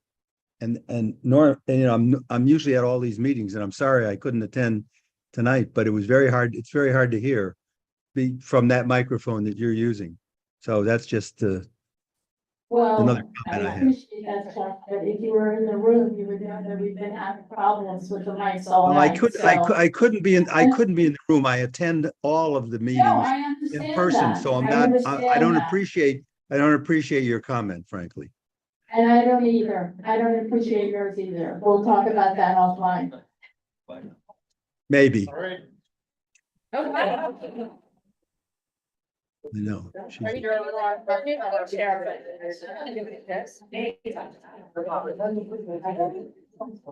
So I'm so excited. I guess, yeah, goodbye for 12 minutes. I want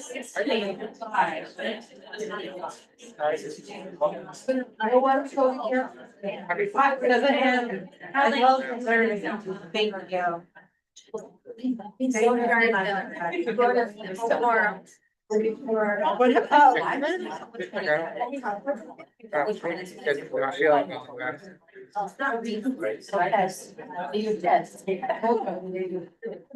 Please be so. It's the next mayor is right. If you're leaving you so quietly, thank you very much. Thank you, please proceed out quietly. We have other business and we will have to get out of here by 9:30. Thank you. Okay, we're going to street lights now. Lindsay, you have the floor. Thank you. Okay, so for street life, got another like 50+ meetings. I would like to split this up into 9 parts to do it easily. The first part is just liquor licenses, not roadway, not sidewalk dining, and we had a number of unanimous ones. It sounds good. Craig, you already have these spelled out. This is 1A, 1B, 1C, 1D, E, F, H, I, J, and K. Those are all unanimous. Okay, and this is all sidewalk? No, this is all just liquor. Okay, okay, all right. Motion to take those by acclamation. Second. Let's do that. Great. All in favor? Aye. Okay, any opposed? Okay, done. Okay, so then we have the one non-unanimous SLA one, which is 1G, which was Treadwell, that's right. And the Treadwell one was challenging because they operate outside of the provision that we require on all businesses to close outdoor dining at 10 PM. And they said they have operated for 25 years with a 11 PM or later time frame.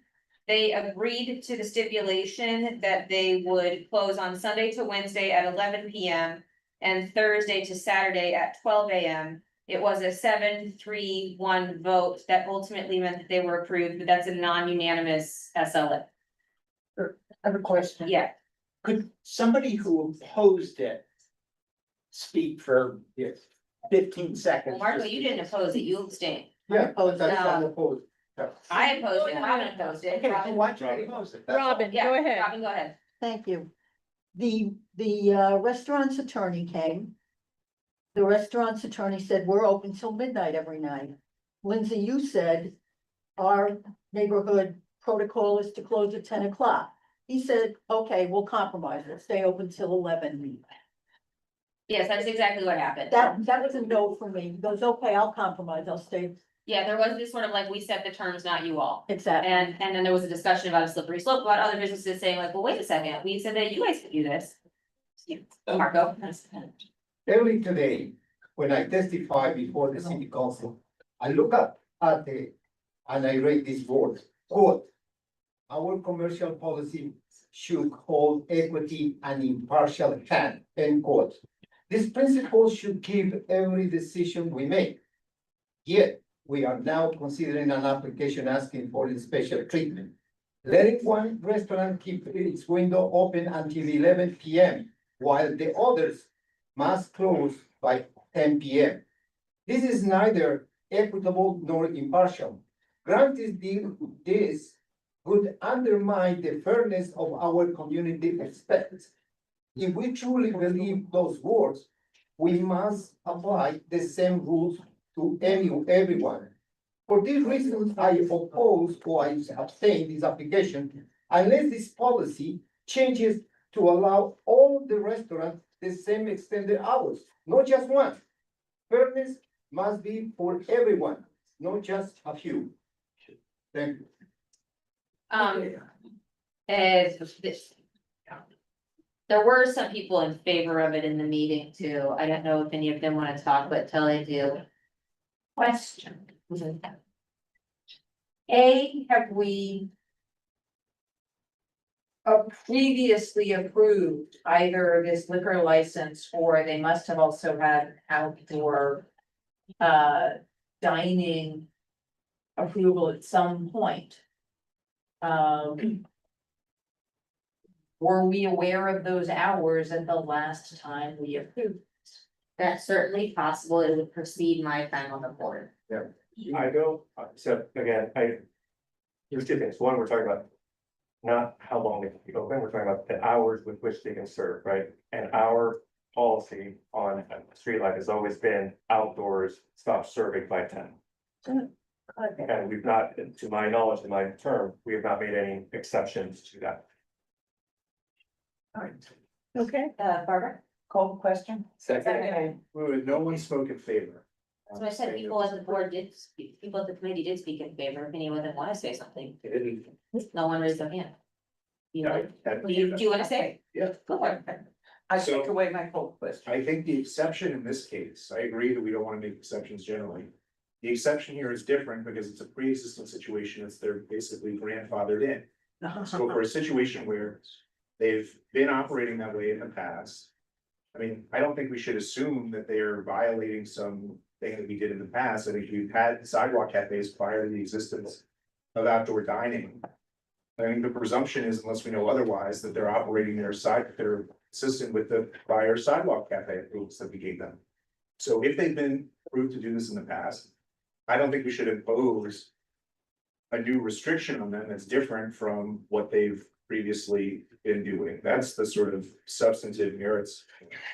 And then there's a separate procedural point here, which is that we discussed this during the committee, and to the extent that, you know, people would want to sort of impose a different hour, you know, the time to do that was in the committee. There's no opportunity now, which I'm not here, to do something like that. So the only alternative would be to disapprove them, and it seems to me to disapprove them entirely because of this disagreement over 1 hour when they've operated this way for a long time is the wrong thing to do. Did they demonstrate that they had a pre-grandfather in? I don't think anybody demonstrated anything one way or the other. Okay, so then again. If they were operating their grandfather and they have an approval, then it would have been behooved them to show that. Can we I go had to a Judy quick question. online? I had a question. When was the last What? time they were Nobody up for a liquor recognized- license? I did, I said it. Yeah, Brendan, when was the last time they were up for a liquor license?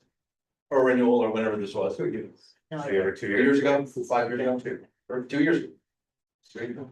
The renewals are usually 2, right? Yeah, Every not- 2 years, every 2 years, they gotta come back, right? I think we called them in. No, I'm just curious, so it's not as if, I agree with Russell, it is a bit of a quandary for us, I was thinking the same thing as he was saying, but then I thought to myself, it's not as if they're unaware, but we may not have brought it up, when was the last time they were in front of us on a liquor license, that's one.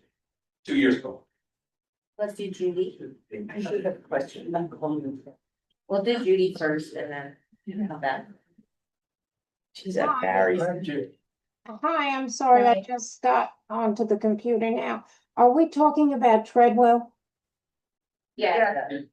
Okay, they've been there for 30 years and they've been operating under those hours.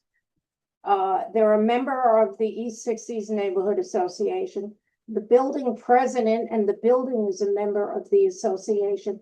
We have never had any complaints from anyone about the hours they were keeping when they were open till 12 o'clock. Now they agreed to come down to 11 because we said 10 o'clock was our hour. So, I mean, I think they've been good members of the community. And I think they did agree to change the hours somewhat. And no one ever said 2 years ago to them when their thing was up for renewal that they had to change the hours. This is the first time in all the years they've been operating that anyone said to them that they have to change their hours. So I think it's a little unfair at this point to not approve when they've come down to 11 o'clock and given up an hour. I think it's unfair not to approve this. Barry talking or are you talking? But point of information, Judy, it's not, it's to 12 o'clock on Thursday through Saturday. It's only 11 It's not a point of o'clock, Sunday through Wednesday. I agree with Russell. And then Thursday through Saturday, they want to stay open till. Wait, no, I think, but this is different. The point of information is not the hours that they're open, the hours that they're serving, right? Isn't that the distinction you were making, Abraham? So we're not asking them to change their hours of operation, we're changing their hours of serving. Outside. Stay open 24 hours if you want. Right, okay, okay. Is those hours. About the logistic, sorry. Barbara, did you have a question? She answered my question that there was no complaints. Did anybody come there and complain? Addison, do you have a question? I would like to call it. Second. Sounds good. Angelos. Yes. Ashby. Yes. Avisar. Yes. Barron. No. Forrest. Yes. Ferrero. Yes. Cam. No. Cone. No. Coleman. Yes. Colmack. Pass. Folkson. Yes. Barber. Pass. Fink. Pass. Helen Clark, yes. Hartzog. No. Halpern. No. Hershenson. No. Johnson. Pass. Crickler. Yes. Later. Yes. Liv. Yes. Mason. No. McClement. No. Meyerson. Yes. Michaels. Yes. Partial. No. Pope Marshall. Yes. Price. No. Rose. Yes. Rudder. Yes. Salcedo. No. Sanchez. Yes. Thank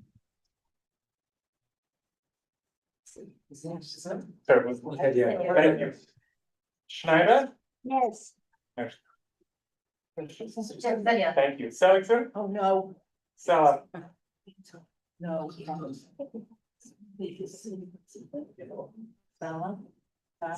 Sella Monzoon.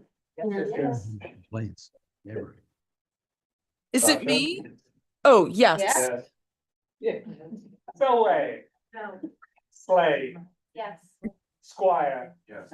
Stein. No. Tamayo. No. Wall. Yes. Warren. Yes. Weinberger. Yes. Weiner. No. Going back to the passes. Ashby. No. Forrest. No. Cormack. Yes. Barber. Yes. Fink. Yes. Johnson. Yes. 26 yes, 18 no, it passes. We have a new bucket of things, which is, there are a number of things that were unanimous that are sidewalk cafes, but as we've done in the past, there's some people who have said they're ideologically opposed to any sidewalk cafe. So that Craig can have that list, if you aren't gonna vote no on all the sidewalk cafes, can you raise your hand so Craig can know this? I think you're confusing road bed with. Right, yeah, so some people sidewalk, it was only Michelle in the past, I don't know if there's anyone No, here. it's we're roadkill. Sasha, Okay, the roadkill fee, sorry, not the sidewalk. For the sidewalk, there's, Wait a minute. Hey, Adam is raising- Lindsay, don't you mean roadway as opposed to sidewalk? yes, okay, so, great, that's easier. In the sidewalk thing, there are over 20 that were unanimous. There were 8 that were not unanimous, maybe we can take all the unanimous ones together. And we can do it by Is that acclamation. acclamation? motion, take it by acclamation. Yeah, second, do it, We agree. done. So you have all those out right now, okay? Is anybody a no? Everybody's a yes? Okay. Okay, so then we have the sidewalk non-unanimouses, which are binned into 2. There's the ones that are non-unanimous because Sasha will vote no on anything that has over 24 seats. And then there's one that was not unanimous for another reason. For the unanimous, except for Sasha, there's 8 of them. If we want to go through them all together, we can. Yes. Okay, so we'll start with 2G.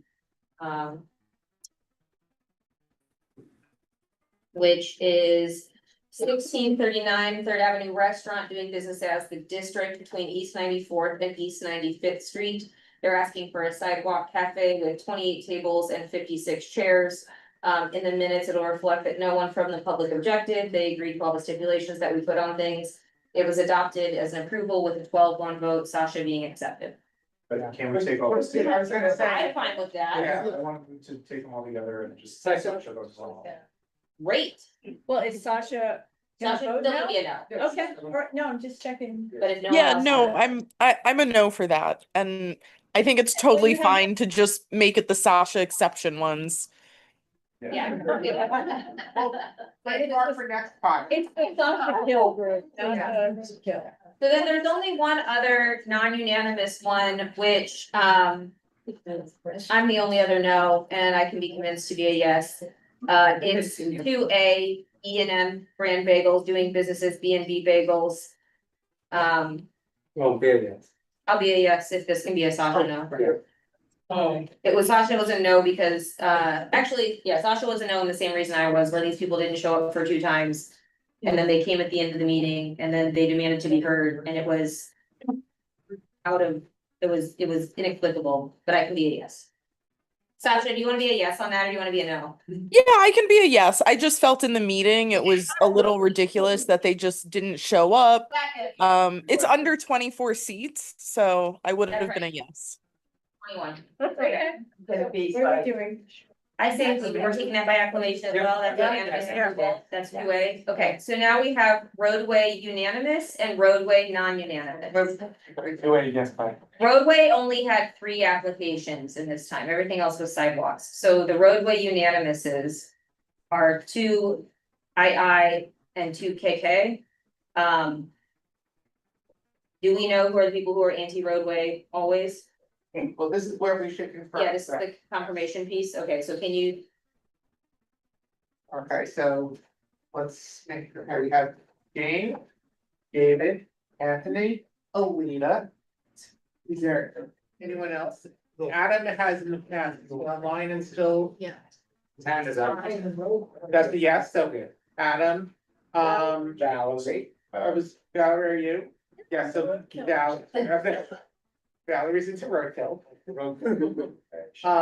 Gail, okay, that's what I thought, and Sharon. So that matches what we had last time, or some combination of parties. Does anybody want to join us on a one-off or? Road killers unite. okay, so I would say that we do 2 KK because 2 LL has like a special sort of thing, but 2 KK, which is MHH 1590 doing business as La Asteria at Lexington between 82nd and 83rd. That was unanimous for us, but we'll take all the roadkill and say it's out. And we can be done with it. Yeah. Great. Awesome. 2 LL, Wait, so I'm sorry, just two, do we do 2 II and 2 KK? Yes. I and KK. yes, that seems fine. We didn't have an LL, right? That's II, right? Oh, yeah. II is also a unanimous one, but we do have an LL, which is the one that we need to do separate. Oh, okay, that's. Tino. Yeah. So II and KK unanimous except for Except for roadkill. Right, okay. Okay, 2LL is Tino's. They received the application on June 30th. The meeting was on July 1. There was no time between the receival and our meeting for the applicant to prepare materials. We are inviting them to the full board meeting today. I don't know if they came. They did. Is that, yes, earlier, that was the 2-minute session? Okay, so this is an application for roadway cafe, 4 tables, 8 chairs. I imagine the roadkill are against it. I'd like to make a motion to approve. Second. So, okay, we have a question from, the chair. What's the I question? just wanted, materials are prepared, but like, what's the postings that for postings stuff? Trying to vacate. The postings are done? Yes, I sent you the packet. Okay. Hey. Okay, so then Addison, you have a motion to approve? Second. We have second. Okay, we can call the question. They could, well, it could be unanimous except the roadkill, that's fine with me, unless anyone else has objections. Great, let's do it like that too then, Craig. We'll add it. Definitely. Okay, so now we go to roadway non-unanimous, 2JJ. This is the Reefs or Reefs one. Robin, do you have something you wanna say? I do, thank you. Okay. We had people speak this evening in favor of, is it Rife or Reef? They said it is Rife, I'm not sure if she's still here. I think it's Reeves. I thought it was Reefs, but whatever. Okay, That's 92nd Street. Yes, Yeah. Okay, thanks. so the people from the community spoke to the institution being a great neighbor, they're quiet, they manage the crowds. But there was another issue that came up at our committee meeting, and that was about the exhaust and the odors and the smells coming onto the street, if you remember. And that was not addressed this evening at all. Has that been ameliorated in any way? We don't know. Not in any way that I know. There was one other issue that I think Marco will speak to. Okay, while this application seeks permission to use the public roadway, neighbors complained about the excessive noise from this restaurant rear yard, which they have been using without legal approval. The Department of Building Records show no permits or certificate of occupancy allowing commercial use in that area. Approving the roadway cafe would reward a business already violating the rules. It sets a bad precedent, telling the others they can break the law first, then ask for more privilege later. Before any new public use is approved, the applicant must bring an entire operation into compliance, including stopping all rear yard use until fully permitted. Our policy must remain fair and impartial, not favor those who ignore the rule. In addition, I spoke with the lady and she said, she showed me a copy of the environmental control violation that was, I don't know, it was dismissed or not, as a legal document, and that is not a legal document. Hold on. Okay, so this was an issue that came up in the meeting, and then the agent from Reef's Tavern emailed us to say that they would show that they had the ability to use their rear yard.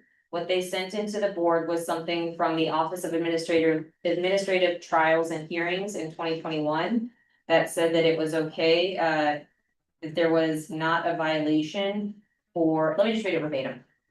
Mr. Green stated that the principal use of the first floor was commercial for eating and drinking, and the exterior was used only as a seating area, which was permissible accessory use, and presented the I-card with diagrams. I do not find the respondent in violation. The I-card showed the rear of the property as a yard, and photos showing temporary seating area in the yard do not alter the character or purposes for which it was intended. Thus, the summons is dismissed. That's what we have from the Office of. That's for the environmental control. From the Office of Administrative Trials and That's what it Hearings. is. It's not a legal document to, So I was a lawyer, to allow you to use the rear yard. What I recommend her to file a letter of no objection, which take it probably 4 or 5 weeks. And then if DOB accept that, we can approve the document. Yeah, so the way that this went in the committee, it was 5-4, 5 against, 3 abstaining. The motion that we have tonight is a motion to approve. You all heard from the people and you've heard from the committee. Madison? What? It's a motion to disapprove. It's a motion to. Oh, that's right, because that's right. It failed. We had a substitute motion. Thank you very much, Russell. Russell. I'd like to make a substitute motion to. Yeah. Okay, so we I have. think, just if I can briefly just, the condition was that they had to provide some sort of proof that they're allowed to use the rear yard. I would say that they did that with what they emailed, so to me, we should approve. Okay, point of information, that's not true. I'm That's sorry. not a point of information. No, that's not legal. People can make, That is it's not not a legal. point of information, period, but also people can make their own judgment about the thing with Brent verbatim. And who is it from? It's from the Office of Administrative Trials and Hearings, because there was a summons of the Department of Buildings against reuse. And then this was adjudicated in the way that I just read to you. So Judy has a hand raised. Okay. Yeah, well, that's a Judy decision. I just wanted to second the motion. I didn't hear anyone second Addison's motion. Oh, there's a motion to approve that Russell's put on an Addison second. Yes. Okay. Okay, so are we gonna do call session? Yes. Yeah, call question? Okay, great, let's do that. Do we need to call the roll? We need to. Yes. Okay, well, It's still a motion to approve. Okay. Yes, yes, it's a yes. Motion to approve, yes is a yes. All right, Angelos. Yes. Ashby. Avatar. Yes. Barron. Yes. Morris. Yes. Ferrero. Yes. Camp. No. Cone. No. Coleman. Sandra She's not just here. left. She Left, okay, Lindsay. Yeah. Sorry. Yes? Yeah. Paulson. Yes. Barber. Yes. Fink. Yes. Alan Clark. Yes. Herzog. Yes. Halpern. No. Hershenson. Yes. Johnson. Yes. Prickler. Yes. Later, yes. Left. Yes. Mason. Yes. Clement. Yes. Morrison. Yes. Michaels. Yes. Partial. Yes. Pope Marshall. Yes. Price. Yes. Rose. Yes. Rudder. Yes. Salcido. Stand. Sanchez. Yes. Schneider. Yes. Yes. Sullivan. No. Sellum. Yes. Selway. Yes. Slay. Stay. Squire. Yes. Stein. Sorry, say it again, yes, sorry. I was too proud. Kamaya. No. Wall. Yes. Warren. Yes. Weinberger. Yes. Weiner. Yes. All right, and then, Ashby? Yes. Okay, so that passes 36 yes, 5 no, 2 abstaining. Okay, so now all we have to do is the marijuana applications. There's 2 of them. One of them is withdrawn. So PB is no more. They didn't show up to the meeting. It was a unanimous disapproval. I don't think we need to take any action on that. Or we can have they withdrew. So if there's nothing for us. Great. Excellent. 3A, however, is still in, that's Toast Tree LLC, and I think we maybe heard from Yeah. Toast Tree stuff earlier today. Yeah, so you heard a little bit on that. This was a approval in the meeting by a 10-3 vote. What would you like to say? I'm gonna step down because I want to speak to it, so I'll step down as co-chair. So. You're gonna wait down. That's okay, I will literally step down. Okay. And then sit down. So I'd like to make a motion and a second to speak to it. My motion would be to make a substitute vote, resolution to disapprove. Second. Okay, so historically, I am in support of the marijuana dispensaries, provided that they are compliant with the law and, adhering to the requirements. However, as this board has done, and we take context into consideration. And like we did when there was a dispensary application for 86 in York that we disapproved because of the proximity to Carl Schurz Park, the schools, I feel that the same should apply here. York Avenue is not a commercial avenue or thoroughfare in the same way that Lexington Avenue is, Third Avenue is, Second Avenue is, or even 86th Street, west. So I cannot support a dispensary on 84th and York, which is again, 1 block over from Carl Schurz Park. Chapin School is just around the corner. This is more of a residential avenue. And therefore that's why I'm choosing to not support an application of a dispensary in this location. Okay, so here's where we're at. We got a motion that's seconded Right. to disapprove. Russell? So I would like to speak against the motion. So my view is, first of all, I think York is not a residential street. It's not East End Avenue. I think it is a commercial street. And the fact that this is on an avenue, we're not talking about an applicant that's on a side street. I think it's appropriate. And the broader point is, I think, we should treat these dispensaries the same way that we would liquor stores and bars. And so I think if somebody would make the objection that a liquor store is too close to Carl Schurz Park, I don't think we should make that objection for a dispensary. I don't think we should assume that, children are gonna have access to it from schools, et cetera. In fact, these dispensaries are more tightly regulated when it comes to kids, expecting kids from getting access to them than other kinds of establishments are. So I think we should approve that. Okay, next I recognize Elizabeth. So I would further to Russell's point, we have approved dispensaries that are much closer to schools than this one is to schools that you are citing. So there is no blanket rule here because of proximity to schools and parks, and while individual exceptions can be made for whatever reason, honestly, we have approved other dispensaries at much closer proximity, and I will particularly note to both public and private schools, and in this case, these are all private schools that we're talking about. Okay, let's recognize Miles. So I'm actually a student in high school, and I go to school directly next to St. Mark's Place. If any of you know what that is. Yes. Yes. Every time I walk past to get a slice of pizza. No different than it was when I was in high school. Yep, someone is trying to sell me cannabis, right? So I have seen firsthand the effects of improperly ran dispensaries on high school students, because that's me and my peers. And I asked the owners and soon hopefully operators of this store, what precautions are they taking? And I believe that it was very satisfactory with what they supplied, that they're going to have 24/7 security, properly trained staff, and from someone that this could be affecting, and that improper cannabis dispensaries can affect.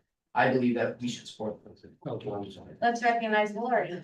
And may I point out that there is a very large and very nice liquor store right on the corner of 84th and East End Avenue.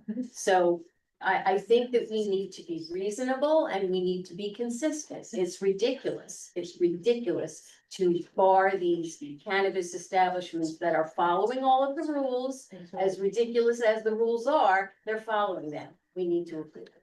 And Paul? I completely agree with what Laurie and Russ has said. I'd love to find a way to propose a motion not to do this motion, but I don't have to do that. Let's go to Chuck. Maybe he'll know. Anyone Yes. to talk? Yeah, let me ask a question are there illegal cannabis establishments in the area, this area? Say, I think a lot of that's gone away. I think we've done way better in the last year than we've been. Is there illegal marijuana being sold? Yes, but mostly not in stores as much anymore. Todd? I'm just curious, didn't we improve the one that was by St. Catherine's? Yeah. So, yeah. Marshall? Thank you. I think, Abraham, you're right. York Avenue is residential. Whoever said otherwise, they should better read a zoning resolution. Okay, we and can- they find out that. What, and two, Not necessary, go ahead. well, this is a contradiction. The other point is that I would like to raise is the posting. The posting was, this transitionally, put it on the lamp post in a way that if you walk the street, you can see it. So in order to see that, you have to stay at the edge of the road on the sidewalk. So nobody's gonna do that. On the other side, there is posting of sidewalk, which is 5 blocks away. There is another restaurant which is on First Avenue. So probably they manipulate in the place that they are trying to avoid that the community participate. Finally, let me make one more point.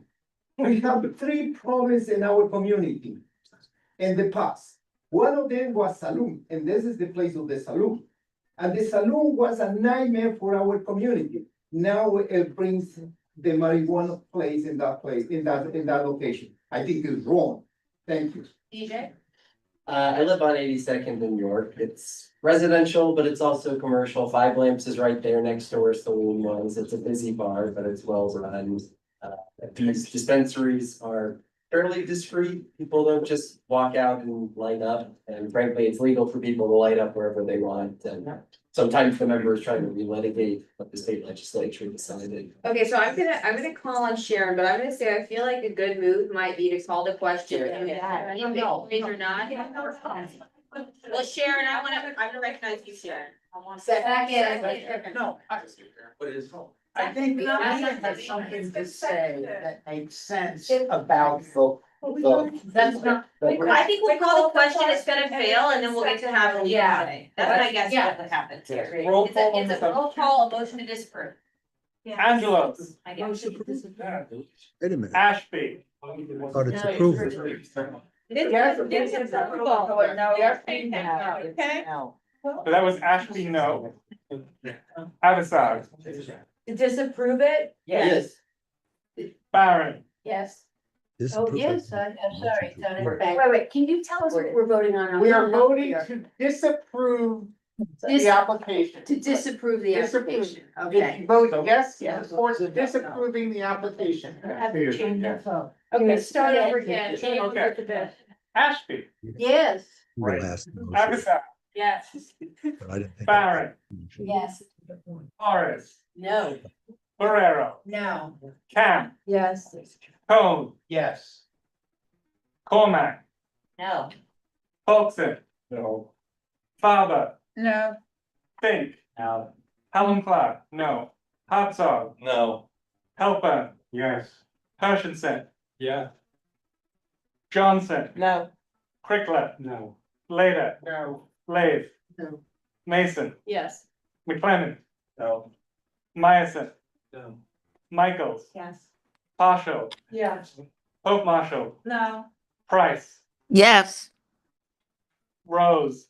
No. Rudder. No. Salcedo. Yes. Sanchez. Well. He's away currently. Schneider. Yes. Seligson. Yes. No. Selland. Selway. No. Slade. No. Squire. No. Stein. No. Tamayo. Yes. Wald. No. Warren. No, Weinberger. Weiner. Yes. Going back to passes, Angelos. 16 yes, 26 no. Okay, so Make a you motion need to to do the. approve. Yes. Okay, Ed has a motion to have an approval. Second. Okay. That's the original motion. Jack's original motion to approve it. Is there anyone who wants to switch? This is the CB8 flip now. Everybody's gonna change the way, so it's an approval by the same ordinance. Yes. Yeah. They're kind of. The CB8 You got a flip. hand up? Okay, Miles. There's no way to just count the, like the nose, yes, Okay. That's the CB8 flip on it. Okay, done. Also, before I'm done here, Miles is our youngest and newest member, and he was really good in our meeting. So like, Well done, thank you. Yeah, well, I mean, I just gotta say again, Streetlight is doing yeoman's work and the chairs are really doing an incredible job. And I would encourage every board member to go to Streetlight so that these pieces can be shorter when we come to full board. Thank you. And they're fine. And the next one's happening in the Hudson Valley. Open invitation, have it at my house. Wait a second. Hold on one second. Chuck, can you take a look at your email for a second?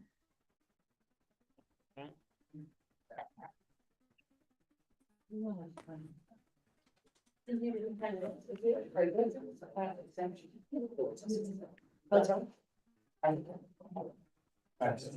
you hear?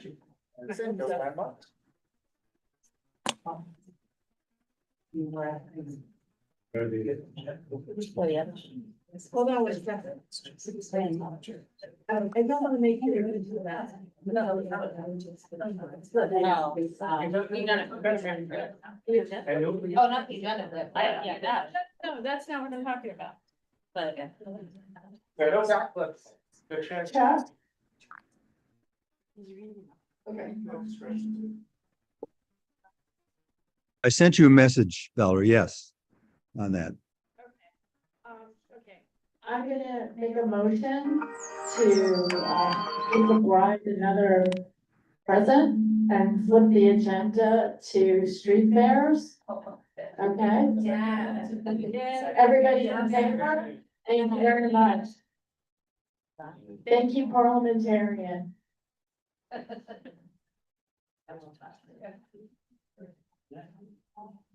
What's happening? Do it. Okay, the first and third were unanimous, but I just want to say with the second, it was really heartwarming that there was this conflict between the parish, the parish of, for what is it? Saint Vincent that came, and then the bride just spoke so beautifully about her plans.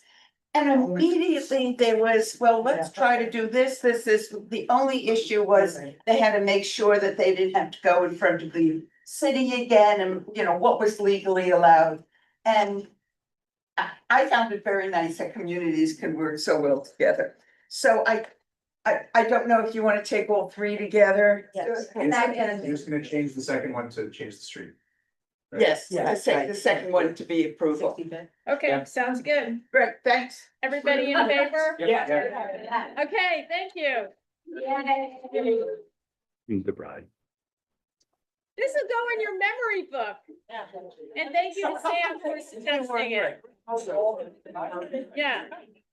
We'll all be in the block. We'll be in the block party while your wedding's going on.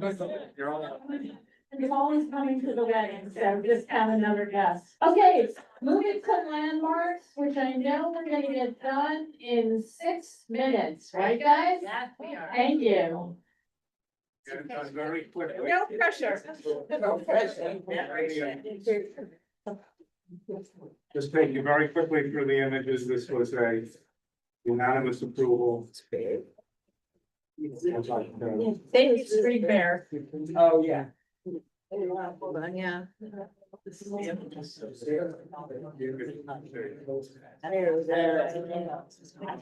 Okay, beautiful. All right, so we're talking about this building, they want to put a little court, little area way in front. Next. Just give you a better idea. I live right there, they're all the other buildings have little fronts. No, just wanted to see it very quickly, thank you. This is where the proposed area is gonna be, let's just hold it a second. This is, it's set back, this is actually the property line, so there's no requirements to go to DOT. Let's go next one. And basically it's going to be enclosed with this fence, which is similar to the ironwork on the windows. And there's a area which is shielded in the areaway. So this was a unanimous approval. Hopefully everybody can say yes. Yeah. All right. Acclamation. Motion to approve by acclamation. Excellent. Okay, yeah, the second one was also unanimous, and this was a disapproval. And here we go, can barely see it. This is the sort of, and you'll see a better picture of it later. This is the building on the corner of 82nd and 5th, directly across from the entrance to the Metropolitan Museum of Art. And here it is in plan, there's the museum, just to give you an idea. The proposal was to enlarge the elevator bulkhead so as to accommodate a handicap elevator. This is a building that was owned by the same family for over a century and then was vacant for a number of years and has finally been purchased by a family that is going to use it again as a single family residence. So the existing elevator penthouse, they want to modify both penthouses. The existing elevator penthouse, which is here, is slightly somewhat visible from the plaza at 82nd Street. Across the street at the museum.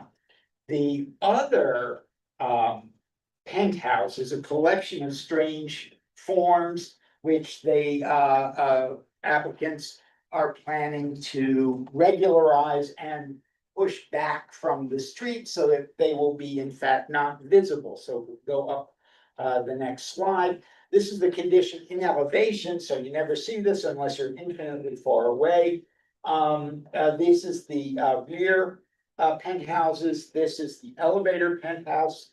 And the next slide shows what they proposed, which was, this is just a little bit bigger and able to handle a wheelchair. A family member is in fact wheelchair bound, so they wanted to be able to use the elevator all the way down the building. And this is the new rear penthouse pushed way back. This was questionable, but the other part of what they wanted to do, everyone disagreed with, and that was, next slide, window replacements. They want to replace all the windows in the building, good idea. But they want to replace the curved windows on the bay with curved wood windows as the originals, but replace all the not curved windows here and all along the side, of the building with metal clad wood.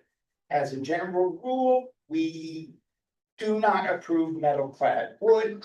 And if I make a tiny editorial comment, anybody who has the 43 to $80 million to buy this house can afford to repaint its windows once in a while. So he unanimously disapproved the application. A question? Yeah. Why didn't you split? Yeah. Why did you what? There was disagreement in the committee as to whether or not there was approval for the penthouse and a little walkway that was set to it. And I think the general sentiment was that, well, I thought it was, okay. Others felt very strongly that it was not. And the walkway was very visible, and they had made a poor choice of materials for the walkway, which really made it even worse. Oh, I should. Second. Was unanimous. Is anybody really crazy to? Yeah. Who is opposing? I am opposing. All right. There's four. Okay, so that's fine. There are more on this. Okay, never mind. Just call roll. Be faster. Angela. Wait, this is a disapproval, Disapproval. correct? Yeah,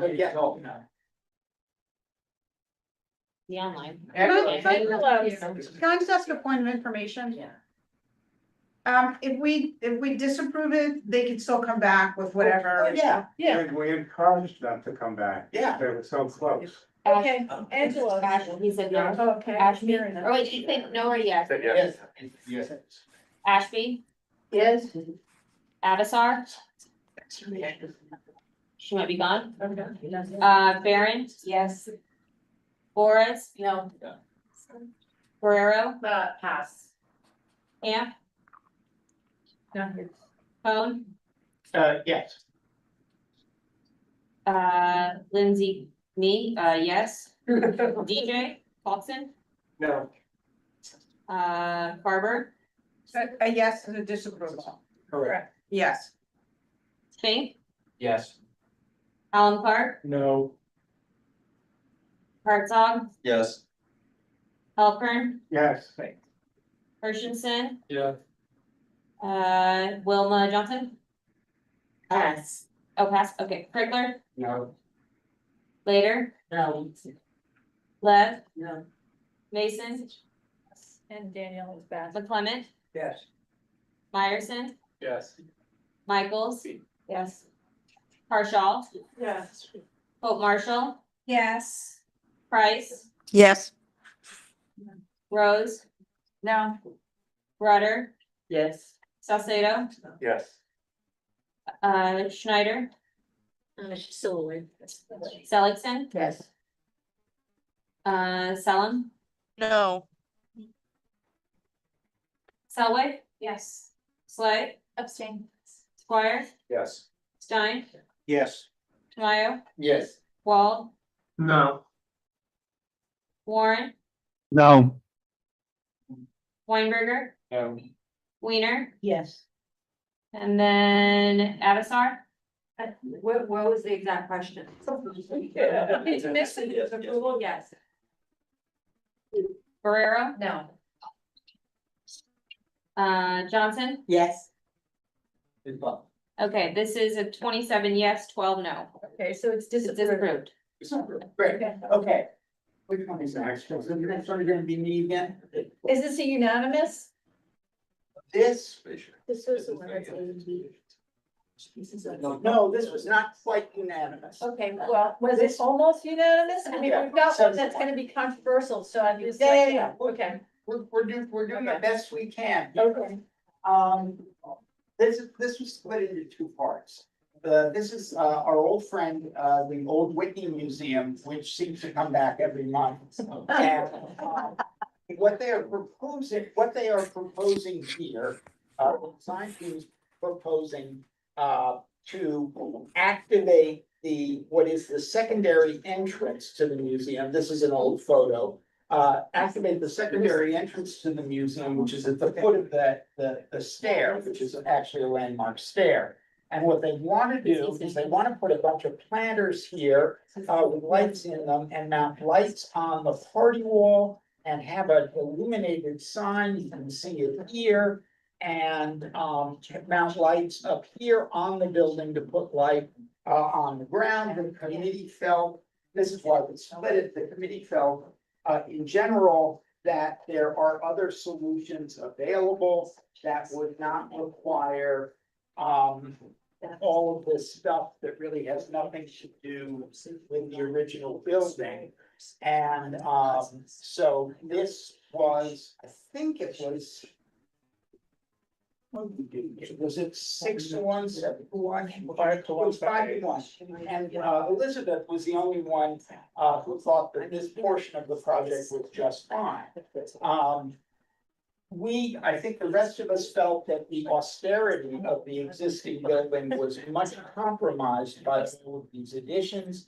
And that and certainly that the sort of weird planters, not weird planters, but the planters were such that they were intrusive and really had nothing to do with the original architecture. Isn't the interior made? Yes, yes. Yeah. This is an individual landmark, so we have to look at this with, thank you for reminding me. So this is an individual landmark, so we have to look at it at a much higher scrutiny than we would just a contributing building. So this portion was rejected. Okay. All the questions. Second. Okay. Elizabeth, are you going to continue to support the application? This piece of it? Okay. Doesn't bother me. Okay, we're voting now, so. Yes. Is everybody voting? What are we, is this a yes or a no? This was a no. Okay, so this is a disapproval. A disapproval of part A. Okay, Would you like a roll call? is anybody gonna vote other than Elizabeth the other way? Okay, fine. Okay, then roll call. And A yes or no? Yes? Okay, after you voted no already. Avatar, No. Baron, Yes. Boris, She just wanted us. oh, she's, Barrera, No. Combs. Yes. Sorry, there are a lot of, the spreadsheet is being done, Cormac, Yes. Paulson, No. Barber, A yes is a no, yes. abstain. Bing, Then. Alan Clark, No. Bartzoff, Yes. Halpern, Yes. Hershenson, No. Johnson. Yes. First Larry left, later no, left. Yeah. Mason, Abstain.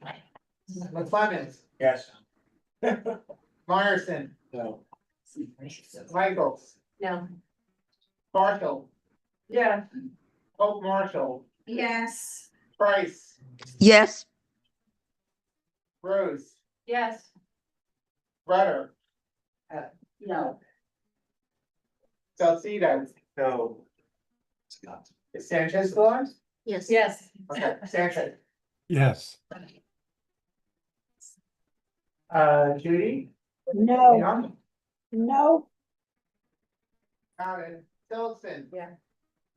Yes. Salem, Abstain. Selway, Yes. Clay, Yes. Squire, No. Stein, Yes. Tamayo. Yes. Wald, Abstain. Warren, No. Weinberger, No. and Weiner. Yes. Tavares. No. Okay, it looks like the motion failed, 19 yes, 17 no, 5 abstentions. Motion to flip it. Do Is that problem? yeah. The abstentions are gonna kill the approval too, if everybody's still abstaining. Okay, some people expect up tonight. Is there? So it's none of the abstentions are gonna change into no position. You can still flip it, it's just no position. That would be. No, it was. No, there's too many abstentions that flip all the. Right. Does someone want to have a motion to approve and see if that passes? No. How many abstentions are there? 5 abstentions. Does anybody want to change their vote? You can't change the vote. It's announced already. If they would change it on the flip, that's the question. If they were changing on the flip, Chuck, not on this vote, but, okay, so it's a no action. Yeah. Okay, next one up, part B, was a unanimous approval. For restoring the garden and formalizing somewhat. The outdoor seating. There was no outdoor seating originally. The outdoor seating was added over the years. The actual, go up a little bit higher if you would. This way, yeah. Yeah, perfect. So this is what the garden looked like before 2012. They added this sort of big planter partway up the wall. And the proposal was to basically clean up the hardscape, return it more to its original. Return it to its original design and add a fairly regular arrangement of tables. It's unanimous, question. It was a unanimous. Second, okay, anybody gonna vote other than to approve it? Okay, awesome, thank you, Sam. Yeah. Now,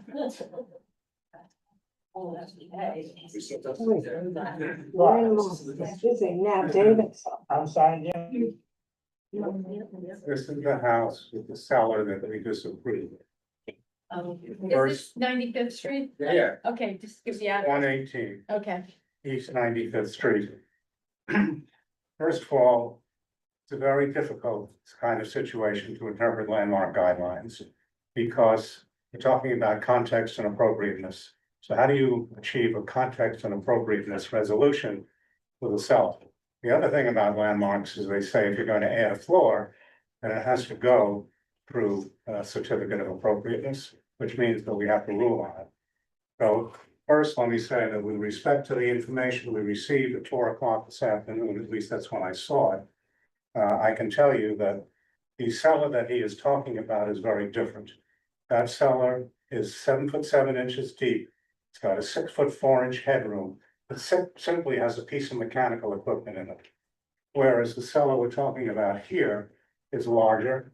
It's kind of, it's 12'7" deep. It's 5 foot deeper. It's got an 8 foot ceiling. It's meant to be an occupied space, not a non-occupied space, because it has the laundry and storage and shelving, all of which is meant to be regularly used. So, go to the next. So reality is that this is not a fair comparison that Mr. Middleton has sent to us. And as they pointed out, there are a few other small cellars that have happened over the years. No, I want them to see this very quickly. I know we have only so much time. Yes. This is the existing, this is the proposed. You'll see that they gained a lot. This is the mechanical room. This is all that's really needed. And you can see how much space they gained. Nothing else. Here is changed. Let's go to the next one. And then this is the cellar. So this is fairly large and they create this whole hallway. And this is a major excavation.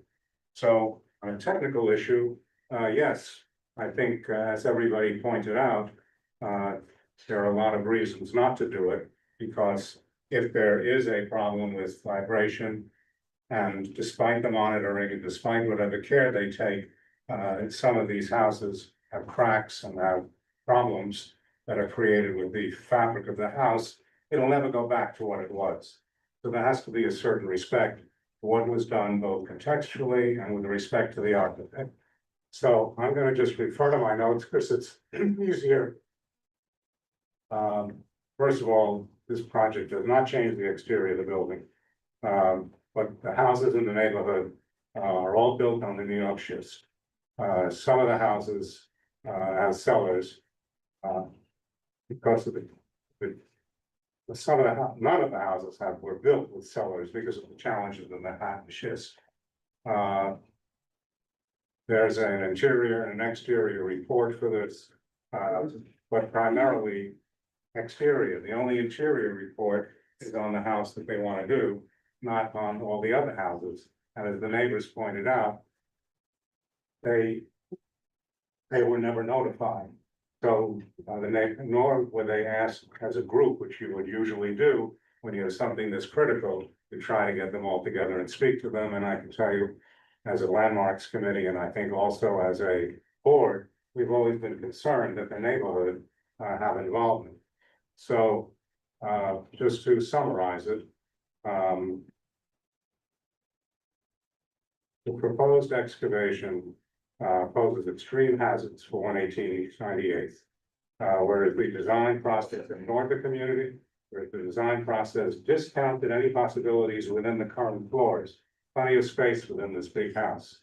Whereas the design of the original architect should be respected, whereas the context or the period in which this house was done should be respected. And whereas the proposed excavation to create a cellar is not contextual and appropriate. So as a committee, we tried to apply the landmarks guidelines to the extent that we could. And we came up with a belief that this is not an appropriate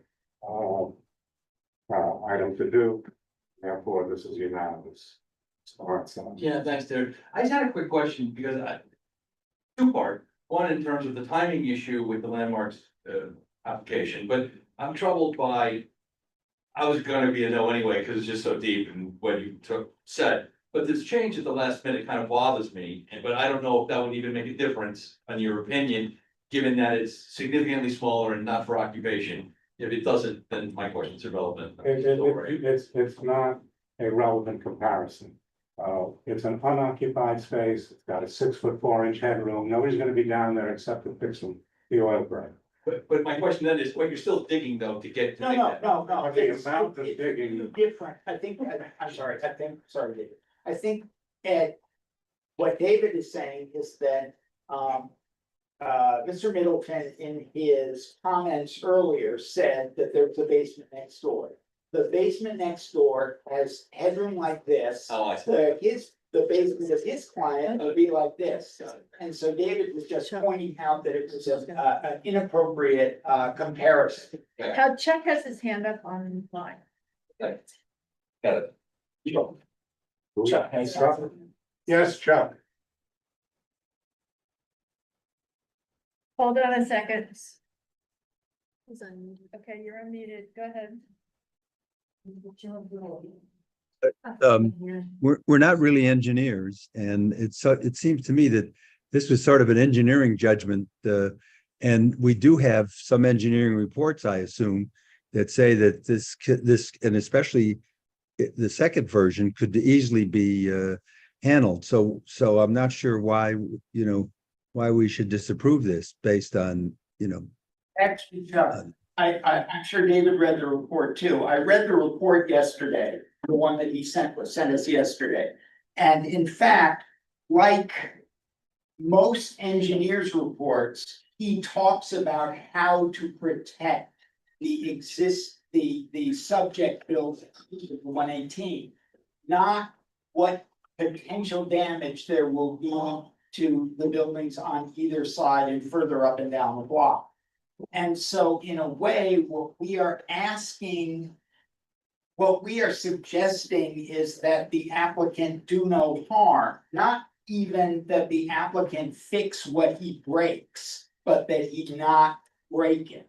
And the issue that is in a way unknowable is that the report specifies all kinds of waterproofing to protect this new cellar. But all that will do is protect the new cellar and redirect any subsurface water under and into the houses next door. First of all, Chuck, as Anthony pointed out, it's an opinion of an engineer. And his opinion is not necessarily gonna be right, number one. Number two, I did a major building sitting on Manhattan Shores. I can tell you, the surprises we got in terms of the water coming through and creating major problems. So I think that yeah, it's an opinion, but let's not rely on an opinion as a reason to do a building. Okay, next, go ahead. well, I know, you always object, it's okay. I was just gonna call the question. Judy. Two people have their hands up, you have to decide. Make the choice. I think, let's call the question. It's on the floor. Is anyone voting no on calling the question? It's not a. All right, anybody voting no on calling the question? Yes, so Just one. Carolyn has hand up first. Well, that's a vote against. That's a vote against calling the question. So, the most important reason why we should not call the question is that the resolution cites the wrong address in several locations. So at a minimum, the resolution needs to correct. That's a the point of address. order. Point of order.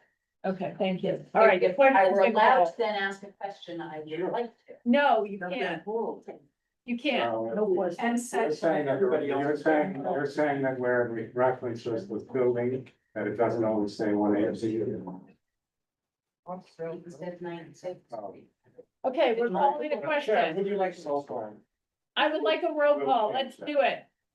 Angelo. Tell me, this was a disapproval. correct? Unanimous Okay. disapproval. Okay, that's. Angelo. Yes. Yes. Ashby, Yes. Avisa, Yes. Barron, Yes. Forrest, Yes. Ferrero, No. Cone, Yes. Colmack, Yes. Folkson. No. Faber, Yes. Pink, Yes. Alan Clark, no. Herzog, Yes. Alpha. Yes. Hershenson, Yes. Johnson, Yes. Later. No. Leish, Mason, Yes, if you're leaving, don't forget to take your district needs survey flyer. McClellan. Myason. Yeah. Michaels. Yes. Marshall. Yes. Pope Marshall. Yes. Price. Yes. Rose. Yes. Rudda. Yes. Salcedo. This is a disapproval, right? Yes, yes. Sanchez. Yes. Thank you. Schneider. Yes. Seligson. Yes. Sullen. Yes. Selway. Yes. Slade. Yes. Squire. Yes. Stein. Yes. Tamayo. Yes. Wald. Yes. Warren. No. Weinberger. Yes. Weiner. Thirty-five yes, 5 no, 1 abstain. Okay, thank you, gentlemen. Mr. Lev. I would like to make a motion to adjourn. Second. That was. Okay, all in favor, just a reminder, there's no need to say you can't make August meeting, because there is no meeting in August. Have a great August off, and I'm pretty sure except live Thank you. Thank you.